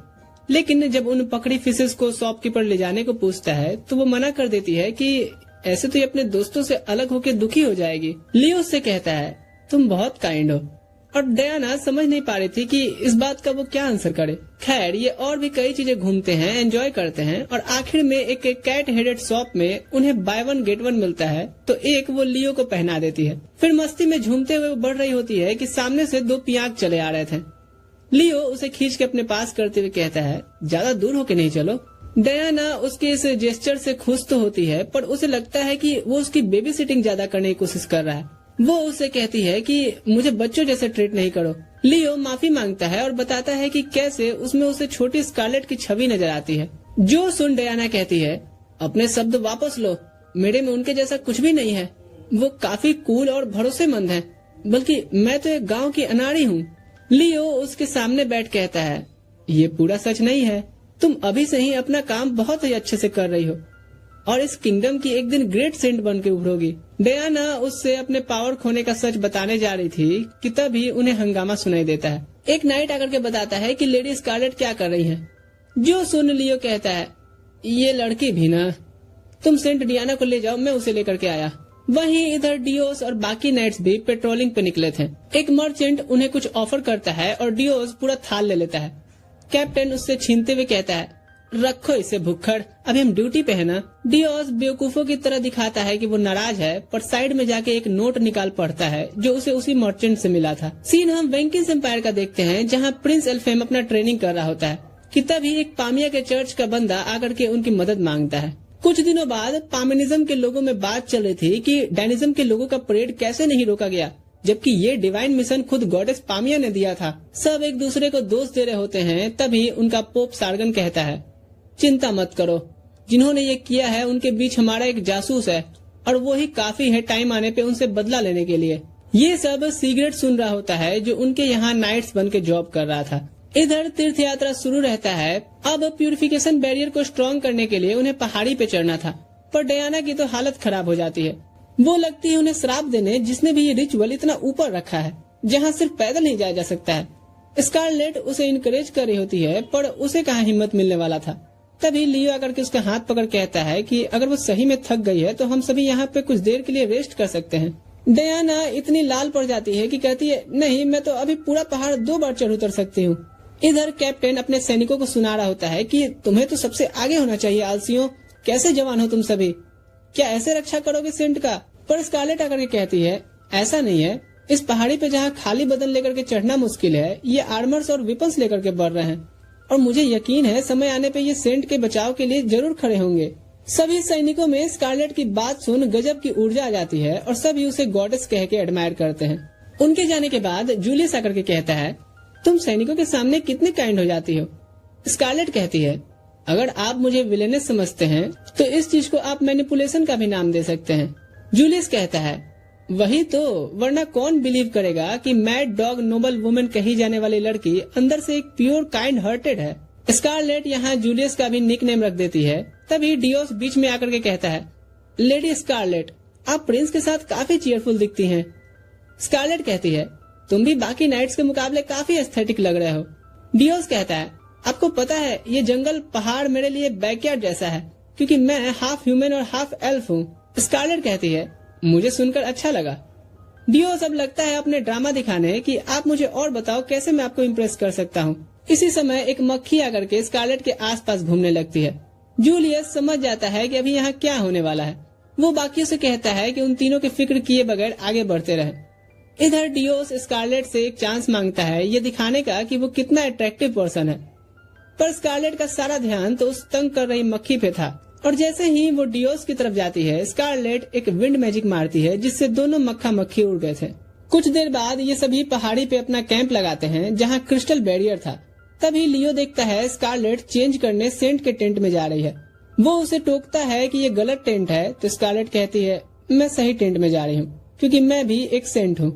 ये सुन लियो हैरान होता है। तभी मेट्स स्कारलेट के लिए सेंट का ड्रेस लाके देती है। अब लियो हैरानी में स्कारलेट से पूछता है, ये सब क्या चल रहा है? स्कारलेट प्रिंस जूलियस के हंस लेने का वेट करती है क्योंकि लियो के हैरान भरे चेहरे को देख करके उसकी हंसी हमेशा छूट जाती है। फिर वो परमिशन देता है स्कारलेट को नेशनल सीक्रेट रिवील करने का। स्कारलेट एक्सप्लेन करती है कि तीसरे सेंट के बाद से किंगडम में 2 सेंट होने लगी जो साथ मिलकर के काम करती थी। एक क्रिस्टल प्यूरिफिकेशन का काम करती तो दूसरा बैरियर को स्ट्रॉन्ग बनाने का। और अब चूंकि डयाना अपनी पावर्स खो चुकी है तो दोनों मुझे ही करने होंगे। वो सेंट के कपड़े डालती है और अपने क्रोनोवा पावर से टाइम को रिवर्स करके सारी इम्प्योरिटीज साफ कर देती है जो क्रिस्टल ने एब्जॉर्ब कर रखा था। जूलियस लियो को बताता है कि समय के बहाव को आगे पीछे करना ये सबसे रेयर ब्लेसिंग्स में से एक है, इसीलिए ये सीक्रेट रखना कि वो एक सेंट है नेशनल ड्यूटी बन जाती है। लियो अब समझ जाता है कि क्यों रॉयल फैमिली उसकी बहन को अपने यहाँ शादी करके रखना चाहते हैं। प्यूरिफिकेशन रिचुअल होने के बाद जब स्कारलेट लौट आती है, डयाना कहती है, आप सही में कमाल हो। स्कारलेट पूछती है, क्या बात है, मुझसे बताओ। डयाना कहती है, मुझे अच्छा नहीं लग रहा कि मैं इसमें आपकी कोई मदद नहीं कर पा रही। स्कारलेट कहती है, चिंता मत करो, तुम्हारी पावर मैं वापस ला के रहूंगी। इन्हें दूर से डायोस छुप के देख रहा होता है। उसी रात जूलियस को सिगरेट का लेटर मिलता है जो पोप सार्गन के बारे में था। अगले दिन ये सफर में आगे बढ़ते हैं जहाँ जूलियस स्कारलेट से ऐसे सर से पैर तक ढके होने का कारण पूछता है। स्कारलेट कहती है, मैं नहीं चाहती कि मेरे हाथ पांव ठंडे पड़ जाएं जिससे मैं किसी को धो न सकूं। जूलियस कहता है, चिंता मत करो, बस कुछ ही देर में हम जिस शहर में पहुंचेंगे वहाँ हमारा वार्म वेलकम होगा। पर जब वो शहर पहुंचते हैं, लोग तीर्थयात्रियों को देख करके अपने खिड़की दरवाजे बंद कर लिए थे। स्कारलेट जूलियस से कहती है, ये कैसा वार्म वेलकम है? जूलियस को भी कुछ समझ नहीं आ रहा था। तभी वहाँ का मेयर आ कहता है, साइमन गो बैक। जूलियस पूछता है, ये सब क्या है मेयर? तुम्हें क्या लगता है हमें पता नहीं चलेगा? तुम्हारी डयाना कोई सेंट नहीं है, उसमें पावर्स ही नहीं है और तुम सभी होली परेड निकाल के शहर दर शहर चंदा वसूलने का धंधा बना लिए हो। नाइट्स का कैप्टन कहता है, हम बस स्मॉल डोनेशन लेते हैं, ऐसी बातें नहीं कीजिए। लियो भी कहता है, हाँ, और तुम्हें अच्छे से पता है अगर उस क्रिस्टल स्टोन और उस बैरियर की देखरेख नहीं की जाएगी तो क्या होगा। उम्मीद करता हूँ हिस्ट्री पता होगी तुम्हें। मेयर कहता है, हाँ, पर अब हमें किसी से कोई खतरा नहीं है क्योंकि हमारी अपनी गॉडेस हैं जिनकी सेंट भी हमारे साथ है। और वो उसे रिवील करता है जो टेर्नेजा होती है। वो स्कारलेट को देख कहती है, बहुत दिनों बाद मिले हैं ना। स्कारलेट कहती है, हाँ, नाक ठीक है ना तुम्हारी। ओए, हमारी गॉडेस से इज्जत से बात करो। स्कारलेट पूछती है, ये चूजा कौन है। जूलियस कहता है, ये पोप सार्गन का बेटा है, पर तुम इसे नहीं पहचान पाई, इसमें तुम्हारी कोई गलती नहीं है। दरअसल इसकी शक्ल ही अपने बाप से नहीं मिलती है। तभी टेर्नेजा कहती है, बस बहुत हुआ। वो कुछ पाउडर ब्लो करती है जिससे उसके सभी गार्ड्स उसके चार्म के दीवाने हो जाते हैं। जूलियस तुरंत से सभी को ऑर्डर देता है नाक बंद करने। स्कारलेट पूछती है, क्या इससे ही तुमने कायल को अपने वश में किया था? क्योंकि वो जैसा भी था इतना गधा तो नहीं होगा जो पब्लिकली अपना एंगेजमेंट कैंसिल करेगा। टेर्नेजा कहती है, ओ, क्या वो तुम्हें पसंद था? वैसे भी तुम उसे ही डिजर्व करती थी। स्कारलेट सिंपली पूछती है, अच्छा ये बताओ, क्या तुम्हारा ये डर्मिकुल लड़कियों पे भी असर करता है? टेर्नेजा कहती है, अगर वो गे हुआ तो करेगा, बस मुझे इतना ही जानना था। और फिर अपने वो थोड़े हाथ पैर खोलने लगती है। टेर्नेजा ऑर्डर देती है, मेरा मुंह क्या देख रहे हो, रोको उसे। स्कारलेट अपने सैनिकों की तरफ से पाउडर का इफेक्ट हटाती है, पर पोप कलर का उसके स्पेल को कैंसिल कर सभी के साथ मिल करके स्कारलेट को चेन में बांध देता है।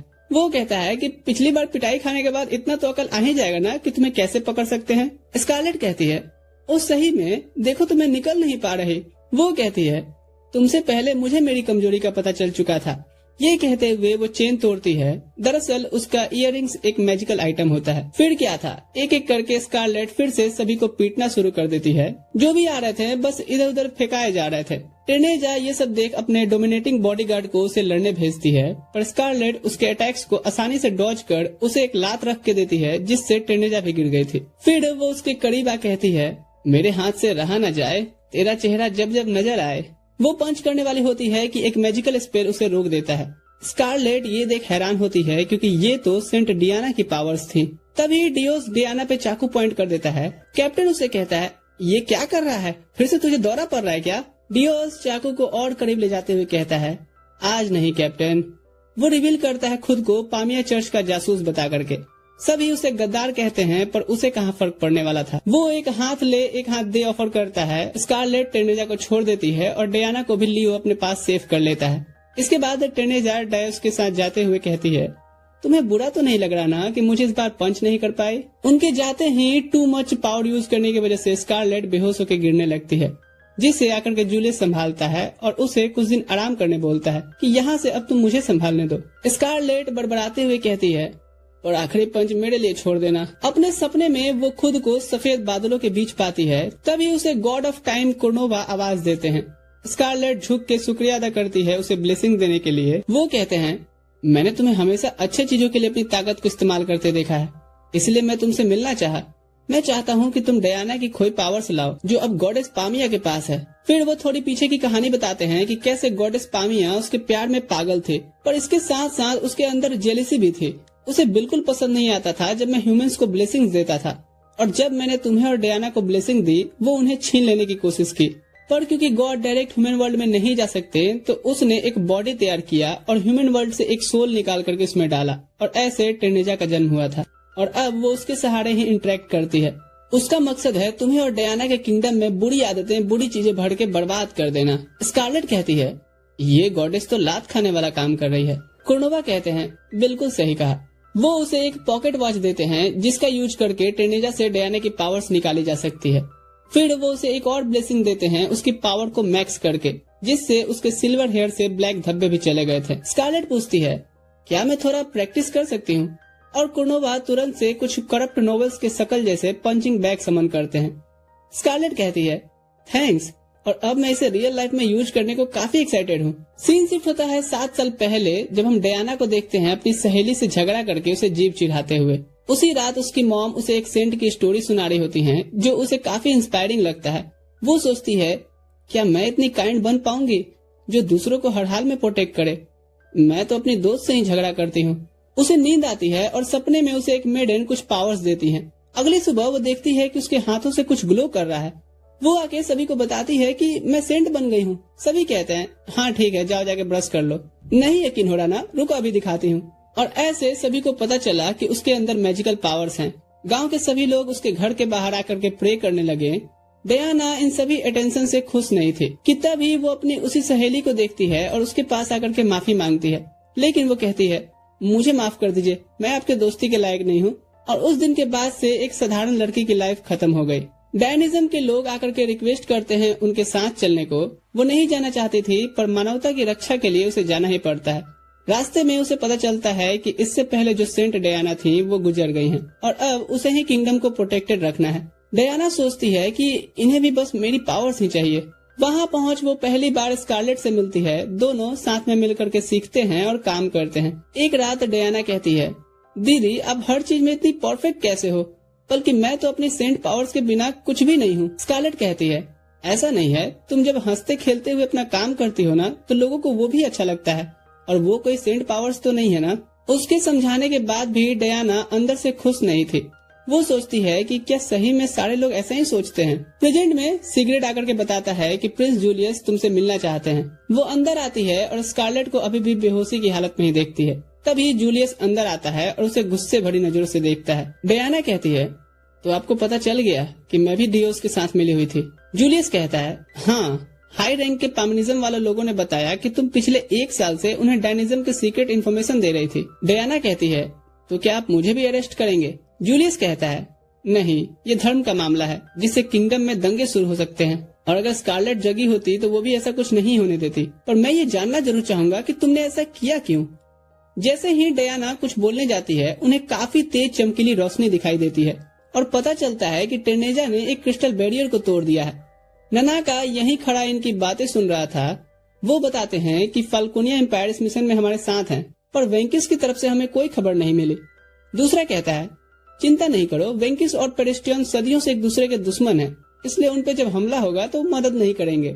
ननाका ये सब सुन भागता है सभी को इन्फॉर्म करने, पर टेनेजा उसे सेंस कर लेती है और वो पकड़ा जाता है। इधर लियो बताता है कि क्रिस्टल बैरियर टूट जाने से सैकड़ों मॉन्स्टर सतह पर आ रहे हैं, हमें जल्दी ही कुछ करना होगा। जूलियस सारे सिटीजन को दूसरी तरफ शिफ्ट कराने बोलता है और सैनिकों को सारे फोर्सेस के साथ तैयार रखने के लिए। तभी सिगरेट आकर के बताता है कि एल्ड्रेन और फाल्कोनिया ने एक साथ मिल करके हमारे खिलाफ वार डिक्लेयर कर दिया है, आपको अभी जल्दी पेरिस्टियन किंगडम चलना चाहिए। जूलियस कहता है ठीक है, माना सिचुएशन बद से बदतर हो गई है, पर हम संभाल सकते हैं।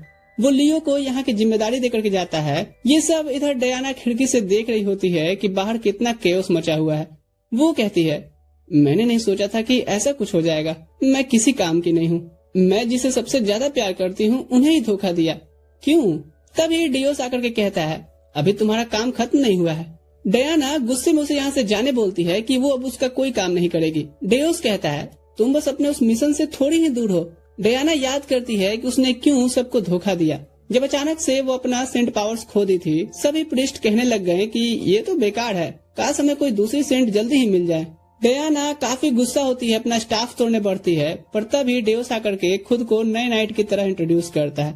वो ऑफर करता है कि वो उसकी पावर्स को वापस ला सकता है। फिर वो गॉडेस पामिया के बारे में बताता है जिनकी मदद से उसकी पावर्स वापस आ सकती है। डयाना यहाँ अब खुद को लेकर डरी और कंफ्यूज्ड थी। डियोस कहता है बस इसके बदले तुम्हें 1 साल तक डायनिज्म की सारी सीक्रेट इन्फॉर्मेशन ही तो देनी है। दूसरों की नजर में फिर से उठने के लिए डेस्परेट डयाना उससे कहती है वादा करो कि इस चीज के इस्तेमाल किसी को हर्ट पहुंचाने के लिए नहीं होगा। प्रेजेंट में डियोस कहता है यहाँ तक आके अब तुम ना कहोगी तो उन सब चीजों का कोई मतलब नहीं बनेगा। डयाना कहती है भाड़ में जाओ, मैं अब उन्हें धोखा नहीं दूंगी जो मेरी केयर करते हैं। मैं भी अब दूसरों की नहीं बल्कि खुद की नजरों में बेहतर बनना चाहती हूँ, बिल्कुल दीदी स्कारलेट की तरह। डियोस ये सुन कहता है अच्छा तो चलो पहले तुम्हारी दीदी को ही हमेशा के लिए सुला देते हैं। डयाना अपना चाकू निकाल कहती है इनसे दूर रहो। डियोस कहता है मैं ये सब तुम्हारे लिए ही कर रहा हूँ। इधर स्कारलेट कुछ सेंस करती है और डियोस अगले ही पल उड़ते हुए फेंका जाता है। इस तरह से उठ के अच्छा लग रहा है। इधर जूलियस जाते हुए सिगरेट से कहता है हमारा किंगडम वार के चपेट में है, ये जानकर के कहीं वेंकिस भी हम पे हमला न कर दे, हमें पहले उनसे बात करनी होगी। तभी उनके सामने एक ड्रैगन राइडर जिन आता है वेंकिस एम्पायर का लेटर लेकर के जो प्रिंस एल्फेम ने भेजा था।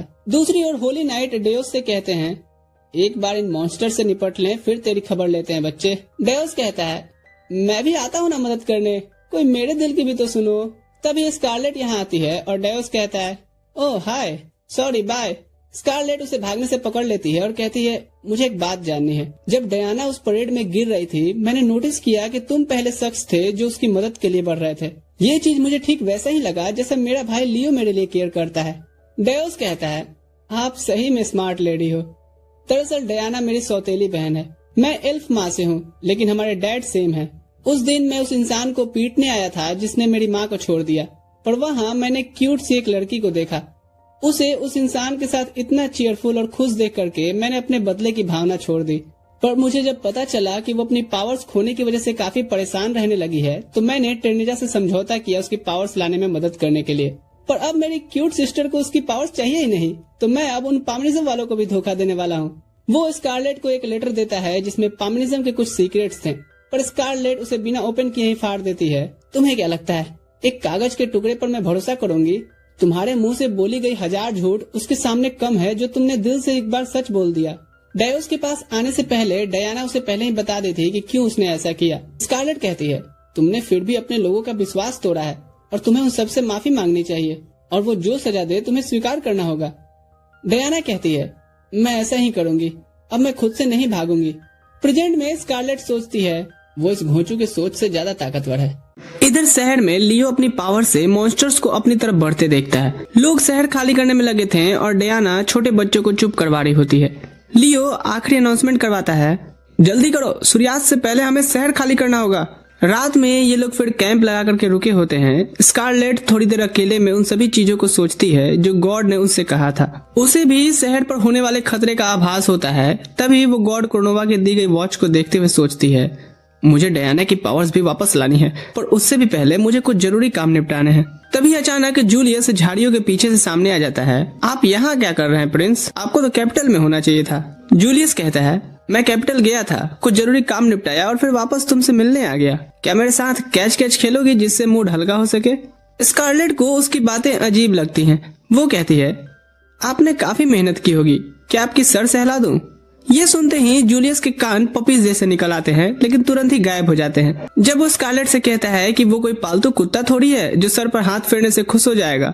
स्कारलेट के लिए इतना इशारा ही काफी होता है ये जानने के लिए कि ये कोई बहरूपिया है। वो कहती है, अरे एक और जूलियस। जैसे ही वो मुड़ता है वो उसके सर पर एक टप्पा देती है जिससे वो बेहोश हो जाता है।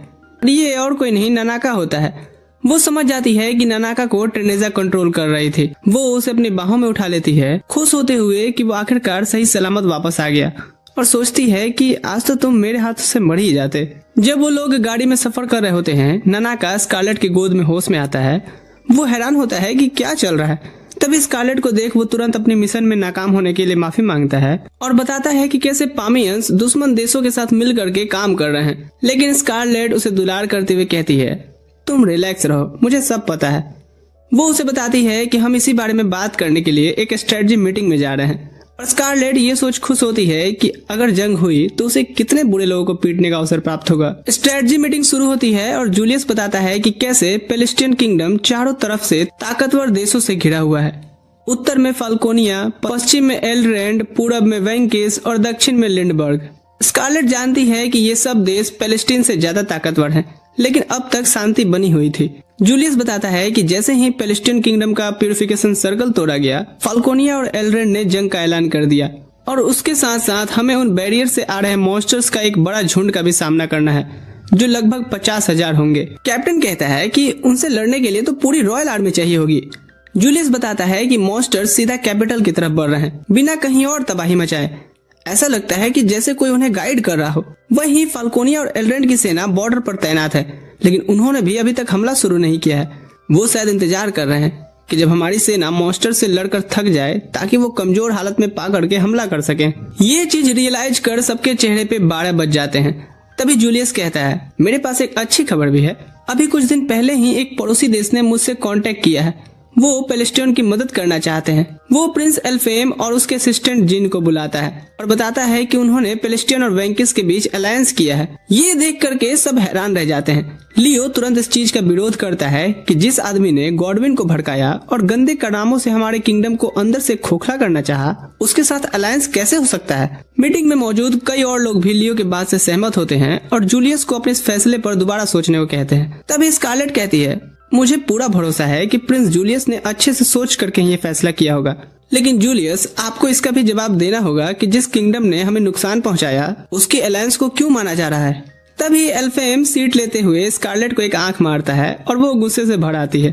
जूलियस बोलता है कि वो सभी के जज्बातों और चिंताओं की कदर करता है, लेकिन वो वेंकिस एम्पायर के साथ अलायंस का ऑफर ठुकरा नहीं सकता, क्योंकि कभी कभी दूर के दोस्त से ज्यादा काम पास के दुश्मन आ जाते हैं। वेट, दुश्मन तो हम अब भी हैं, क्योंकि वेंकिस एम्पायर पैलेस्टीन की मदद नहीं करेगा, बल्कि सिर्फ मैं अकेला आपकी मदद करने वाला हूँ। वो हंसते हुए पूछता है कि क्या वो सभी इतने बेवकूफ हैं कि उन्हें लगा वेंकिस एम्पायर पूरी सेना भेजेगी। गुस्से से सिगरेट कहता है, बोलिए तो मैं इसका गर्दन उड़ा दूं जूलियस। नहीं, पहले इसकी पूरी बात सुन लेते हैं, फिर आराम से मारेंगे। लेकिन स्कारलेट इतनी सबर वाली नहीं होती और तुरंत अपने ग्लव्स टाइट करके एल्फेम को एक मुक्का रख के देती है। सब हैरान हो जाते हैं कि ये तो अलायंस बनाने वाले को ही पीट दी। तभी जिन कहता है, मुझे पता ही था कि ये बुक्का आज पिटेगा, इसलिए मैं खुद इसका नेगोशिएटर बनकर आया हूँ। वो बताता है कि दरअसल बात यह है कि वेंकिस एम्पायर में गद्दी विरासत में नहीं मिलती, बल्कि हर पीढ़ी का सबसे ताकतवर योद्धा राजा बनता है, जिसके लिए होती है एक मौत तक की जंग। हाँ, पर मैं किसी से भी 1v1 में नहीं हारता, चाहे बात बैटल की हो या कस्टम की। लेकिन गद्दी की लड़ाई के लिए शायद मुझे 1v49 करना पड़े। जूलियस को अब उसके इरादे समझ आ रहे थे। तो क्या तुम पैलेस्टीन की मदद इसलिए कर रहे हो ताकि बाद में गद्दी के लिए लड़ते वक्त हम तुम्हारा साथ दे सके? अरे कितने स्मार्ट हो आप, ऐसी थोड़ी स्कारलेट आप पे फिदा है। जूलियस पूछता है, और तुम छुटको आखिर हमारी क्या ही मदद कर पाओगे, खबर बस आती ही होगी। एक नाइट आकर के बताता है कि आसमान में हजारों ड्रैगन्स उड़ते हुए दिख रहे हैं। एल्फेम सबको शांत रहने को कहता है और बताता है कि ये सभी रेड स्काई ड्रैगन्स हैं, जो वेंकिस एम्पायर की सबसे एलीट एयरफोर्स मानी जाती है। और मजे की बात बताऊं, ये लोग आसानी से 50,000 मॉन्स्टर्स की सेना को खत्म कर सकते हैं। ये सुनते ही सबके चेहरों पर उम्मीद लौट आती है। अरे मैंने सुना है ये कमाल के फाइटर्स होते हैं। जूलियस एल्फेम से पूछता है कि क्या उसे पूरा भरोसा है कि उसकी सेना अकेले मॉन्स्टर से निपट लेगी।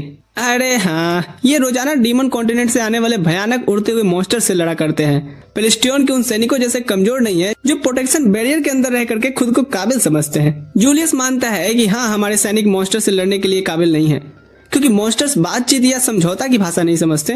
और सेना युद्ध के लिए नहीं ताकतवर बनाई जाती, बल्कि इसलिए बनाई जाती है ताकि वो उन्हें बार्गेनिंग चिप की तरह इस्तेमाल कर सके और बिना लड़े ही जंग को खत्म किया जा सके। एल्फेम पूछता है, तो क्या वो बाकी तीनों पड़ोसियों देश से भी बातचीत करने का प्लान बना रहे हैं? जूलियस बताता है कि लिंडरबर्ग को पहले ही पत्र भेजा जा चुका है और उन्होंने कहा है कि वो इस जंग को सिर्फ दूर से ही देखेंगे। बाकी दो देशों के बारे में वो एल्फेम से पूछता है कि क्या तुम्हारे पास कोई जानकारी है जो मदद कर सके। एल्फेम समझ जाता है कि जूलियस ने ये नोटिस कर लिया होगा कि रेड स्काई ड्रैगन्स ने अब तक नॉर्थ से चक्कर लगा करके जानकारी इकट्ठी कर ली होगी। मैं तुम्हारे इस सिचुएशन में भी कामनेस और एक्स्ट्रा ऑर्डिनरी सोच को समझ इम्प्रेस हुआ। लेकिन जूलियस बताता है कि ये बात तो मुझे जिन ने बताई थी।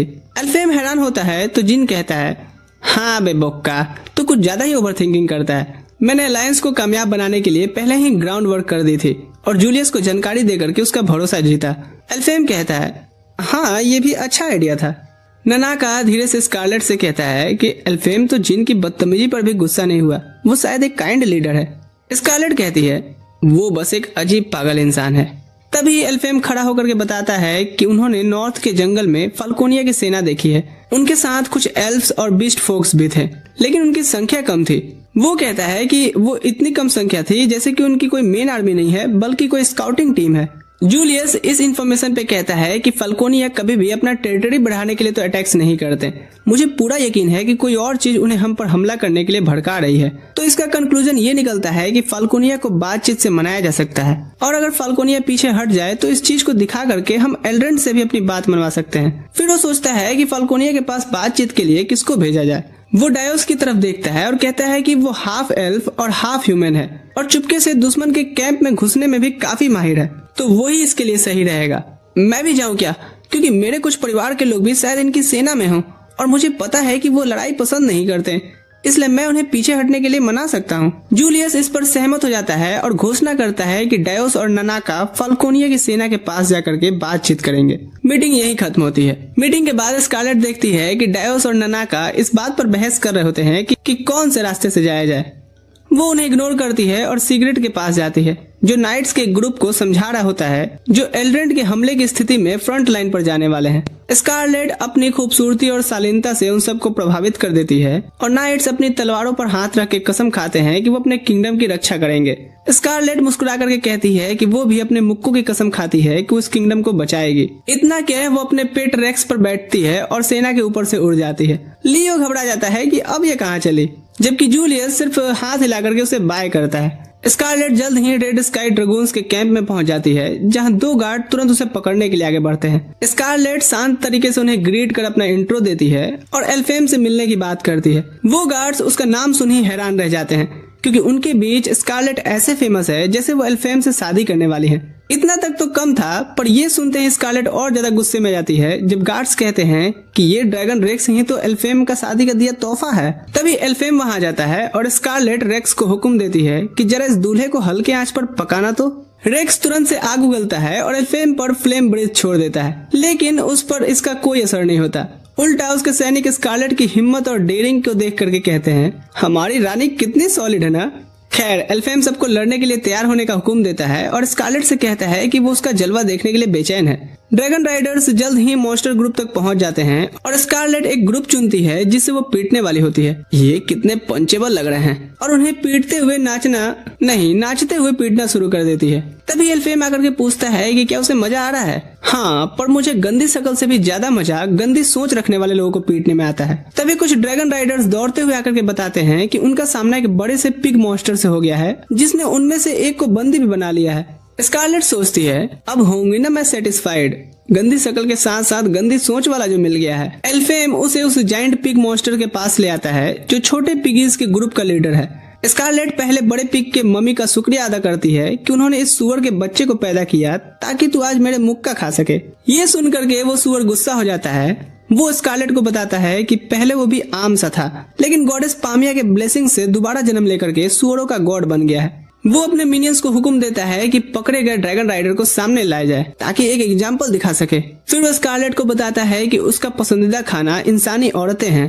स्कारलेट जवाब देती है कि इत्तेफाक से उसका पसंदीदा खाना भी सुअर का मीट है, और ये जायंट सुअर से तो मैं तृप्त हो जाऊंगी। ये सुन वो उस पर हमला कर देता है, लेकिन स्कारलेट अपने टाइम पावर का यूज करके उसके पहुंचने से पहले ही उसे एक मुक्का देती है, जिससे उसका सर ही उड़ जाता है।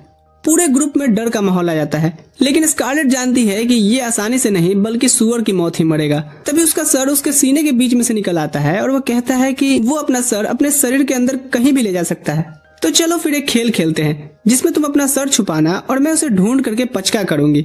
वो उसके पूरे शरीर पर तेजी से पंचेस मारती है और वो सुअर अपना सर इधर उधर करता रहता है, ये कहते हुए कि उसकी मोटी चर्बी की परत उसे हर चोट से बचाती है। फिर वो अपना सर नॉर्मल जगह पर ला करके स्कारलेट पर एसिड थूकने जाता है।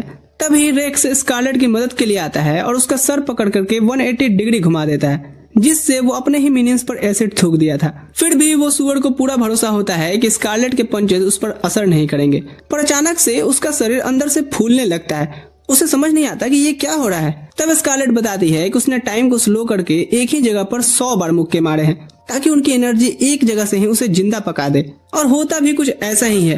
वो दर्दनाक मौत मरता है, जो देख करके उसके मिनियंस डर के भाग जाते हैं। ड्रैगन राइडर्स तो अब स्कारलेट के फैन बन जाते हैं, लेकिन स्कारलेट को उनका ध्यान नहीं चाहिए होता है। तभी अचानक एक विंड स्पिरिट उसके पास आता है और वो डियोस की आवाज सुनती है, जो उसे बताता है कि उनकी तरफ चीजें ठीक नहीं चल रही और फाल्कोनिया से इस तरह तो बातचीत हो ही नहीं पाएगी। ननाका डियोस से पूछता है, हम इनके बीच से कैसे होके जाएंगे। डियोस जवाब देता है कि रेड स्काई ड्रैगन्स मॉन्स्टर को हराने में लगे हुए हैं और वो हमें कवर जरूर देंगे जिससे कि हम जंगलों में घुस जाएं। ननाका को इस पर शक होता है और वो कहता है, अच्छा, और उन्हें क्या ऊपर से दिखेगा कि हाँ ये अपना आदमी है, और ड्रैगन्स उनका क्या भरोसा। डियोस कहता है कि उनका वाइस कमांडर जिन काफी शांत लगता है और उस पर भरोसा किया जा सकता है। जैसे ही वो ये कहता है, जिन एक गॉब्लिन को देखता है जो जंगल की तरफ भाग रहा था और उसका हिंसा भरा रूप जाग जाता है। वो एक शक्तिशाली जलता हुआ तीर कमान निकाल करके उस गॉब्लिन को एक धमाके से उड़ा देता है। ये देख करके दोनों समझ जाते हैं कि यहाँ कोई भरोसे वाले नहीं है। वो स्कारलेट को रोते हुए बताता है कि इसलिए तो आपको बुलाना पड़ा। रास्ता खोलने के बजाय ड्रैगन राइडर्स पूरी तरह से मॉन्स्टर से लड़ने में भिड़ गए हैं। बैटलफील्ड को एक नजर में देखकर स्कारलेट समझ जाती है कि उसके दोस्तों को सच में उसकी मदद चाहिए। वो उनसे कहती है कि रुको जरा, मुझे संभालने दो।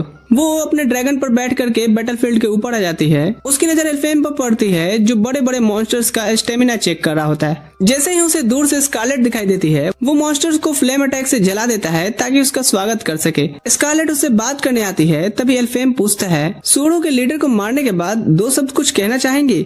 स्कारलेट कहती है, हाँ, मुझे उस घमंडी मॉन्स्टर को मुक्कों से मारना बहुत पसंद आया, जो मेरा मेन कोर्स था, और यहाँ आते वक्त मुझे अपना डेजर्ट भी मिला, जो पामनिज्म का एक बंदा था, जिसे अपना इंट्रो देने से पहले ही मैंने उसका आउट्रो निकाल दिया। स्कारलेट एल्फेम से कहती है कि अपने आदमियों को याद दिलाए कि उनका प्लान डायोस और ननाका के लिए रास्ता तैयार करना है। एल्फेम को याद भी नहीं रहता कि ऐसा कोई प्लान भी था, लेकिन क्योंकि अब स्कारलेट ने कहा है तो वो खुद ही डायोस और ननाका के लिए रास्ता बनाने का फैसला करता है। वो अपने ड्रैगन पर चढ़ करके बैटलफील्ड के ऊपर ऊंचाई तक पहुंचता है। वहां से वो नीचे कूदता है और हीट ब्लास्ट बन के आसपास के मॉन्स्टर्स को उड़ा देता है। फिर उनके बीच से दौड़ता हुआ निकल जाता है, जिससे सेफ रास्ता बन गया था। स्कारलेट उनसे कहती है कि अब वो अंदर घुस सकते हैं। डायोस और ननाका बैटलफील्ड पार करके जंगल तक पहुंच जाते हैं। डायोस को पूरा भरोसा होता है कि जैसे ही वो फाल्कोनिया की सेना तक पहुंच जाएंगे, वो उन्हें वापस लौटने के लिए मना सकते हैं। ननाका पूछता है कि उसे इतना भरोसा कैसे है, क्या उनके मामा का लड़का है? डायोस जवाब देता है कि हाँ, शायद मेरी नसों में एल्फ राज खून बह रहा है, इसलिए वो किसी तरह संभाल लेगा। ननाका कहता है कि तुम तो हमेशा की तरह ही भवाठी मारते हो। डायोस पूछता है कि अगर मेरे पे भरोसा ही नहीं था तो मुझे जेल में खत्म क्यों नहीं कर दिया गया? ननाका बताता है कि स्कारलेट ये नहीं चाहती थी।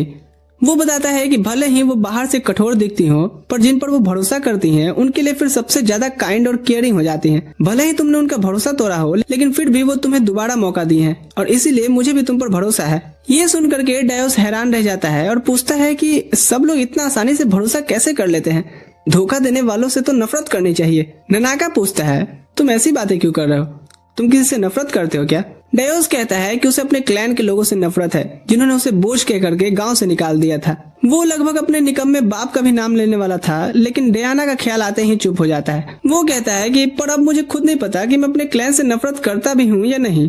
तभी वो अचानक से सीरियस होकर के ननाका को चेतावनी देता है कि लोगों पर भरोसा करना सिर्फ दर्द दे सकता है। डायोस अपनी तलवार खींच लेता है और जवाब में ननाका भी अपना चाकू निकाल लेता है। दोनों एक दूसरे की तरफ दौड़ते हैं, लेकिन वो उन तीरों को एक साथ काटते हैं जो चारों तरफ से घिरे एल्फ्स और बीस्टमैन ने उन पर चलाए थे।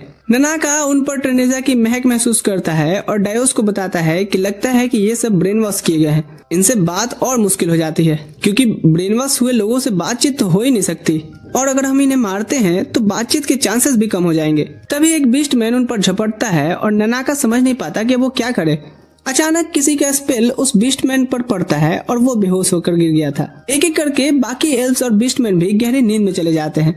ननाका समझ नहीं पा रहा था कि क्या हो रहा है, लेकिन डायोस स्पेल चलाने वाले को पहचान लेता है। तभी पेड़ साइड होकर के रास्ता देते हैं, क्योंकि एल्फ्स का राजा आ गया था। डायोस कहता है, मुझे हैरानी हुई।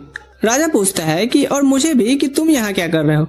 ननाका तुरंत अपना हथियार रख लेता है और बताता है कि वो लोग प्रेस्टन किंगडम के शांति दूत बनकर के जंग रोकने की गुजारिश करने आए हैं। वो जवाब देता है कि वो सेना का हिस्सा बनकर नहीं आया है, बल्कि यहाँ सिर्फ मॉन्स्टर्स की एक्टिविटी पर नजर रखने के लिए है। डायोस इस बात पर भरोसा नहीं करता, क्योंकि बिना वजह के वो उनकी मदद नहीं करते। राजा कहता है कि वो सिर्फ उन एल्फ्स को बचाना चाहता है जिन्हें ब्रेन वॉश कर दिया गया था। वो एक बेहोश एल्फ को अपने साथ ले जाता है। ननाका और बात करना चाहता था, लेकिन एक गार्ड उस पर तलवार तान करके दूर रहने को कहता है। राजा ननाका की बातों को समझ जाता है और कहता है कि पैलेस्टीन के खिलाफ जंग बीस्टमैन ने शुरू की है, और अगर शांति की बात करनी है तो उनसे जाके करो। तब डायोस विंड स्पिरिट की पावर का इस्तेमाल करता है और कहता है कि वो एक सौदा करना चाहता है। दरअसल ये एल्फ राजा उसकी माँ का भाई है, यानी उसका मामा। वो कहता है कि उसकी माँ ने उसे विंड स्पिरिट को कंट्रोल करने की पावर दी है, और अगर राजा अपनी पूरी अथॉरिटी का इस्तेमाल करके बीस्टमैन को जंग रोकने पर राजी करवा लेता है तो वो ये अपनी विंड पावर को उसे सौंप देगा। उसी वक्त इधर स्कारलेट बैटलफील्ड पर नजर रखे होती है। अचानक उसकी नजर एल्फेम पर पड़ती है, जो काफी मॉन्स्टर से लड़ करके जमीन पर बेहोश पड़ा था। उसका शरीर बुरी तरह जला हुआ था, क्योंकि उसने अपनी पूरी ताकत लगा दी थी। उसका ड्रैगन उसे बचाते हुए खड़ा होता है, लेकिन मॉन्स्टर का एक बड़ा सा झुंड उसे खत्म करने के लिए बढ़ रहा था। स्कारलेट तुरंत अपने ड्रैगन से कूद जाती है और उस मॉन्स्टर की गर्दन तोड़ देती है, और उसका ड्रैगन दूसरे को पकड़ लेता है। वो मॉन्स्टर के सामने डट कर खड़ी हो जाती है और तय करती है कि एल्फेम को चोट पहुंचने से पहले ही उन सब का सफाया कर देगी। वो अपने ग्लव्स टाइट कर कहती है, ब्रिंग द एक्शन, और मॉन्स्टर्स का कत्लेआम शुरू हो जाता है। जल्द ही वहाँ मॉन्स्टर के लाशों का पहाड़ खड़ा हो गया था। फिर वो एल्फेम की तरफ मुड़ पूछती है कि क्या वो ठीक है। एल्फेम हैरान होता है कि वो उसकी इतनी फिक्र कर रही है। स्कारलेट कहती है कि उसने जंगल तक रास्ता साफ करने के लिए बहुत बड़ा रिस्क लिया था, जिसके लिए वो उसकी शुक्रगुजार है। फिर वो हीलिंग मैजिक से उसका इलाज करती है। जैसे ही एल्फेम उठता है वो अपने सैनिकों के बारे में पूछता है। स्कारलेट बताती है कि लगभग आधे सैनिक जख्मी हैं और लड़ने के काबिल नहीं रहे और कुछ को गहरी चोट लगी है, लेकिन घबराने की बात नहीं है क्योंकि हीलर्स उनका इलाज कर रहे हैं। एल्फेम ये सुनकर के चैन की सांस लेता है कि कोई मरा नहीं। फिर वो खूनी बैटलफील्ड के बीच में उगे हुए कुछ फूलों को देखने लगता है। स्कारलेट को समझ आ जाता है कि वो कितना भी पागल और बदतमीज क्यों ना हो, कभी कभी सेंटी हो जाता है। लेकिन तभी वो स्कारलेट से कहता है कि वो उसकी इतनी फिक्र ना करे वरना उसे प्यार हो जाएगा। थोड़ी देर बाद ड्रैगन राइडर्स को पता चलता है कि सबसे ज्यादा मॉन्स्टर्स तो स्कारलेट ने ही मारे हैं और सब उसे हंट क्वीन कह के बुलाने लगते हैं। स्कारलेट भी ये सब सुन रही होती है जब वो जूलियस के पास खड़ी थी। वो अपने कुछ जरूरी डॉक्यूमेंट्स में बिजी था। तभी एक सोल्जर आकर के उसे रिपोर्ट देता है कि फाल्कोनिया की आर्मी बॉर्डर से वापस लौट रही है। जूलियस खुश हो जाता है और कहता है लगता है ननाका और डेयोस अपने मिशन में कामयाब रहे। स्कारलेट भी ये सुनकर के खुश होती है और जूलियस से कहती है कि अब वो थोड़ा रेस्ट ले सकता है। जूलियस अपनी कुर्सी से उठता है और कहता है कि इसमें मुझे तुम्हारी मदद चाहिए। ये कहते हुए वो अपना सर अचानक से उसके कंधे पर रख देता है। स्कारलेट समझ नहीं पाती कि अब वो क्या करे। दोनों एक दूसरे को देखते रहते हैं, लेकिन इससे पहले कुछ हो पाता एल्फेम पहुंच जाता है। वाह क्या सीन है। वो बताता है कि वो अब अपने राज्य वापस जा रहा है। स्कारलेट पूछती है तो क्या वो सिर्फ अलविदा कहने आया था? बिल्कुल नहीं, मैं तुम्हें अपने साथ वैंकिस एम्पायर ले चलने आया हूँ, मेरे साथ चलो। जूलियस ये सुनकर के हैरान रह जाता है। एल्फेम कहता है कि पेलिस्टियन जल्द ही एल्रेंड के साथ जंग में जाएगा और जब लड़ाई शुरू होगी तो वो स्कारलेट को नहीं बचा पाएगा, इसलिए वो चाहता है कि वो अभी ही वैंकिस की सुरक्षा में चली आए। स्कारलेट पहले उसका शुक्रिया अदा करती है कि वो दुश्मन देश का होने के बावजूद भी उसकी इतनी चिंता कर रहा है। फिर वो कहती है कि वो पेलिस्टियन की एक ड्यूकल फैमिली से है जिससे उसकी एक जिम्मेदारियां हैं। एल्फेम कहता है कि तुम कोई पौधा नहीं हो जो जिस घर में उपजी वहीं की रह सकती हो। वो स्कारलेट को सबसे महान योद्धा कहता है जितनों को उसने आज तक देखा है और कहता है कि वो नहीं चाहता कि उसकी पोटेंशियल बस बोरिंग मीटिंग्स में बर्बाद हो। वो उसका हाथ पकड़ने की कोशिश करता है, लेकिन जूलियस पहले स्कारलेट का हाथ थाम लेता है, ये कहते हुए कि स्कारलेट वो कमल है जो कहीं भी खिल सकती है। वो घोषणा करता है कि वो स्कारलेट को किसी के साथ नहीं जाने देगा, खास करके किसी ऐसे इंसान के साथ तो कभी नहीं जो उससे अभी भी प्यार कर बैठा हो। जूलियस यहाँ कहता है कि उसे स्कारलेट के लिए 10 साल से जज्बात हैं। एल्फेम ये सुनकर खुश हो जाता है और कहता है ओह मेरा राइवल, आ जाओ फिर युद्ध कर लेते हैं। तभी जिन उसे मार कहता है बाक साले बोका, एक लड़की के लिए क्या तो 2 देशों में जंग करवाएगा अब। फिर वो जूलियस को ग्रीट करता है। जूलियस बताता है कि राजा से कह करके उसने ड्रैगन राइडर्स के लिमिट्स को बढ़ा दिया है ताकि गलती से भी वो अगर पेलिस्टियन के ऊपर आ जाए तो कोई प्रॉब्लम ना हो। जिन उसका शुक्रिया अदा करता है और एल्फेम को 2-4 और लाठी मार करके बाय बोलने को कहता है। एल्फेम गुस्से में उठता है, हम फिर मिलेंगे। उस रात बाद में लियो आकर के जूलियस और स्कारलेट को बताता है कि फाल्कोनिया के पीछे हटने के बाद अब सिर्फ एल्रेंड किंगडम ही बचा है जिसने अपनी पूरी सेना बॉर्डर पर जमा करके रखी है। जूलियस कहता है कि उनसे बातचीत का कोई फायदा नहीं होगा। तब स्कारलेट कहती है कि हो सकता है वो टेरेसा के ऑर्डर्स का इंतजार कर रहे हो। जूलियस इस बात से सहमत होता है, लेकिन प्रॉब्लम ये होती है कि उन्हें नहीं पता कि टेरेसा कहाँ है। तभी डियोस बालकनी में आ कहता है वो इसमें मदद कर सकता है। स्कारलेट और लियो उसे इग्नोर करते हैं और मिशन सक्सेसफुल होने पे ननाका को सारी बधाई दे रहे थे। डेयोस जल जाता है क्योंकि असली कीमत तो उसने चुकाई होती है। जूलियस उसे कहता है कि ड्रामा बंद करो और टेरेसा के बारे में बताओ। डेयोस बताता है कि दुश्मन अभी भी वही प्लान फॉलो कर रहे हैं जो मुझे तब पता था जब मैं पामिया चर्च के साथ था। साथ ही ग्रेट फॉरेस्ट के ट्री स्पिरिट ने उसे बताया है कि टेरेसा पश्चिम की तरफ जा रही है ताकि वहाँ के प्यूरिफिकेशन सर्कल को नष्ट कर सके। सब समझ जाते हैं कि अगर वो क्रिस्टल टूट गया तो और ज्यादा मॉन्स्टर्स हमला करेंगे और एल्रेंड एम्पायर भी इन्वेजन शुरू कर देगा। डेयोस कहता है कि अभी भी उनके पास टाइम है क्योंकि जिस पवित्र खजाने से टेरन ने उत्तर का क्रिस्टल तोड़ा उसे बार बार इस्तेमाल नहीं किया जा सकता। उसे अपनी शक्ति दोबारा जमा करने में कम से कम 3 दिन लगेंगे। जूलियस फैसला करता है कि वो पहले क्रिस्टल तक पहुंचकर टेरेसा को रोकेंगे। वो घोषणा करता है कि इस मिशन में सब लोग शामिल होंगे, डायना और कुछ रॉयल सैनिक भी। डेयोस डायना को खतरे में ले जाने पर चिंता करता है, लेकिन जूलियस और स्कारलेट दोनों कहते हैं कि उन्हें डायना से कुछ और बात भी करनी है। वो सब मेडिकल टेंट में जाते हैं जहां डायना घायलों का इलाज कर रही थी। जूलियस उसे क्रिस्टल की रक्षा के प्लान के बारे में बताता है। स्कारलेट भी उसे कहती है कि उसे गॉड क्रोनोवा ने एक डिवाइन ट्रेजर दिया है जिससे वो टेरेसा से उसकी छीनी पावर्स वापस ला सकती है। डायना बिना हिचकिचाए इस मिशन के लिए हाँ कह देती है और डेयोस वादा करता है कि वो उसकी हिफाजत करेगा। उसे उसकी ज्यादा परवाह नहीं होती, लेकिन जैसे ही लियो कहता है कि वो भी उसकी हिफाजत करेगा और उसे कुछ नहीं होने देगा, डायना पिघल जाती है। बाद में जब जूलियस स्कारलेट से बात करता है कि लड़ाई में एल्फेम के साथ होना भी कितना अच्छा था, तब स्कारलेट को याद आता है कि उसने अपने 10 साल के जज्बातों की बात की थी। वो पूछती है कि उसका क्या मतलब था, लेकिन जूलियस बात को घुमाते हुए उसे एप्पल पाई खिलाने की बात करता है एक बार ये सब खत्म हो जाए तो। वहीं हम टेनेजा को गुस्से में देखते हैं क्योंकि उसका प्लान फेल हो गया था। उसे गॉडेस पामिया का दर्शन होता है जो कहती हैं कि प्लान इसलिए फेल हुआ क्योंकि टेनेजा ने उसकी बात नहीं मानी। मैंने कहा था कि मॉन्स्टर को इकट्ठा करके पेलेस्टियन के हर गांव और शहर में तबाही मचाने के लिए फैला दो, लेकिन नहीं, तुमने तो उन्हें सीधा राजधानी पर भेज दिया। टेनेजा जवाब देती है कि वो एक दिन पेलेस्टियन की रानी बनेगी और उस पर राज करेगी, इसलिए वो तबाह करना नहीं चाहती। थोड़ी नोकझोंक के बाद पामिया टेनेजा को बताती है कि स्कारलेट और बाकी लोग जल्द ही उसके ठिकाने पर पहुंचने वाले हैं। टेनेजा कहती है कि वो एक दिन के अंदर डिवाइन स्टाफ को चार्ज कर सकती है। वो घोषणा करती है कि उसकी ब्लेसिंग से वो सबको मिटा देगी और पामिया ये सुनकर के खुश हो जाती है। टेनेजा बताती है कि उसकी शक्ति का एक हिस्सा अभी भी ननाका के अंदर है।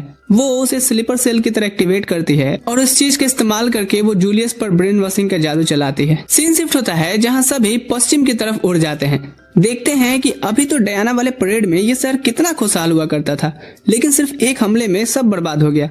शहर पहुंचते ही ननाका टेनेजा और उसके आदमियों की बू महसूस करता है। बेसमेंट छोटा होने की वजह से रेक्स नहीं जा पाता तो रोने लगता है। स्कारलेट उसे यहीं रुक करके सारे ड्रैगन्स की रखवाली का जिम्मा सौंप जाती है। थोड़ी दूर बढ़ते ही रेक्स उसे ख्याल रखने को कहता है। आगे बढ़ते हुए ननाका सेंस करता है कि बहुत सारे ट्रैप्स यहाँ पे हैं। May I have your attention please. वो एक मुक्का देती है जिससे सारे ट्रैप्स बर्बाद हो जाते हैं। फिर अंगड़ाइयां लेते हुए सबको बाहर निकाल लाती है। इतनी आसानी से बाहर आ जाने पे और गार्ड्स को आसानी से पीटने पे सभी पामिया कहते हैं ये तो शैतान है। मुझ जैसी सीधी सादी लड़की को शैतान कहना गलत है, इसलिए अब मैं तुम सबको एक एक घूंसा मारूंगी। जैसे ही स्कारलेट आगे बढ़ने वाली होती है, एक बुढ़ा अपने जादू से उसे रोक लेता है। लियो अपनी दूरदृष्टि से यहाँ टेनेजा को ढूंढने लगता है, पर जैसे ही वो टेनेजा को देखता है उसकी आंखें उसकी ही पावर से जल जाती हैं। डयाना बहुत घबरा गई थी। वो उसे पूछने आती है और लियो कहता है कि वो ठीक है। डयाना को देख करके वो बुढ़ा खुश हो जाता है क्योंकि वो उसे खुद ही मारना चाहता था। आना बुढ़े, तेरे पे तो प्लास्टर भी काम नहीं करेगा। फिर दोनों तरफ से सीधे लड़ाई शुरू हो जाती है। बुढ़े के पास कमजोर करने वाला जादू था, इसलिए डायोस उसे पूरी तरह चलने नहीं देता। वक्त बहुत कम था, इसलिए जूलियस कहता है कि इनसे लियो के ग्रुप को ही लड़ने देते हैं। पर तभी बुढ़े ने पूरे एरिया पर फ्रीजिंग जादू चला दिया था, जिससे कोई हिल भी नहीं पा रहा था। उसे पहले से पता था कि स्कारलेट को मुक्का मारने के लिए उसे पास आना पड़ता है। ये सुन स्कारलेट कहती है, ओ तुम कितने भोले हो चचा। वो अपने फिस्ट पावर को एक विंड मैजिक में ट्रांसफर करती है और पूरे प्रेशर के साथ घूंसा मारती है, जिससे वो बूढ़ा कोमा में चला जाता है। उसका मैजिक खत्म होते ही सब लोग आराम से चर्च के बाकी लोगों से लड़ने लग जाते हैं। स्कारलेट और जूलियस आगे टेनेजा को पीटने बढ़ते हैं। रास्ते में उनका सामना एक और बिग पद से होता है, जो राजकुमार एवेलिन था। इसका चेहरा तो अभी तक मैच्योर भी नहीं हुआ है। जूलियस कहता है कि इसे मुझ पे छोड़ दो। स्कारलेट थोड़ी नाराज होती है, लेकिन जूलियस उसे मीठी बातों से आगे जाने के लिए मना लेता है। एवेलिन भी उसे रोका नहीं और ये चीज जूलियस को अजीब लगी। एवेलिन को भरोसा था कि आखिर में टेनेजा मम्मी ही जीतेंगी। तुम्हें नहीं लगता कि तुम भी मेरे जैसे हो? जब जूलियस टेनेजा का मजाक उड़ाता है, एवेलिन हवा में से अपनी तलवार निकाल कहता है, आज धरती पे सिर्फ एक ही हैंडसम मुंडा बचेगा। जूलियस कहता है, तुम ही रखो वर्ल्ड बेस्ट हैंडसम मैन का टाइटल, पर मरने के बाद। उधर स्कारलेट कमरे में घुसती है और टेनेजा को देख सीधा उसे घूंसा मारने बढ़ती है, लेकिन नई ताकत के बाद उसको कुछ भी नहीं होता। स्कारलेट खुश हो जाती है क्योंकि अब उसे लगता है कि ये मेरा सारा गुस्सा निकालने का सबसे बेस्ट मौका है। दूसरी तरफ लियो और नाइट्स कम लोग होने की वजह से मुश्किल में लड़ रहे थे। तभी ऊपर से कोई तीर डयाना की ओर चला देता है।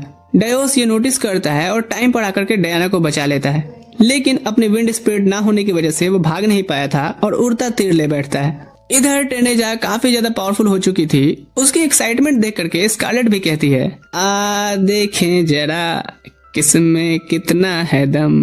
क्रोनोवा पावर होने के बाद भी स्कारलेट को लगता है कि कहीं कम ना पड़ जाए, इसलिए वो अपनी स्पीड 5 गुना बढ़ा लेती है, जिससे वो टेनेजा रिएक्ट ही नहीं कर पाई। स्कारलेट को पहले से ही अंदाजा था कि टेनेजा डयाना की पावर से डिफेंस करेगी, इसलिए उसने टाइम को बिल्कुल स्लो कर दिया।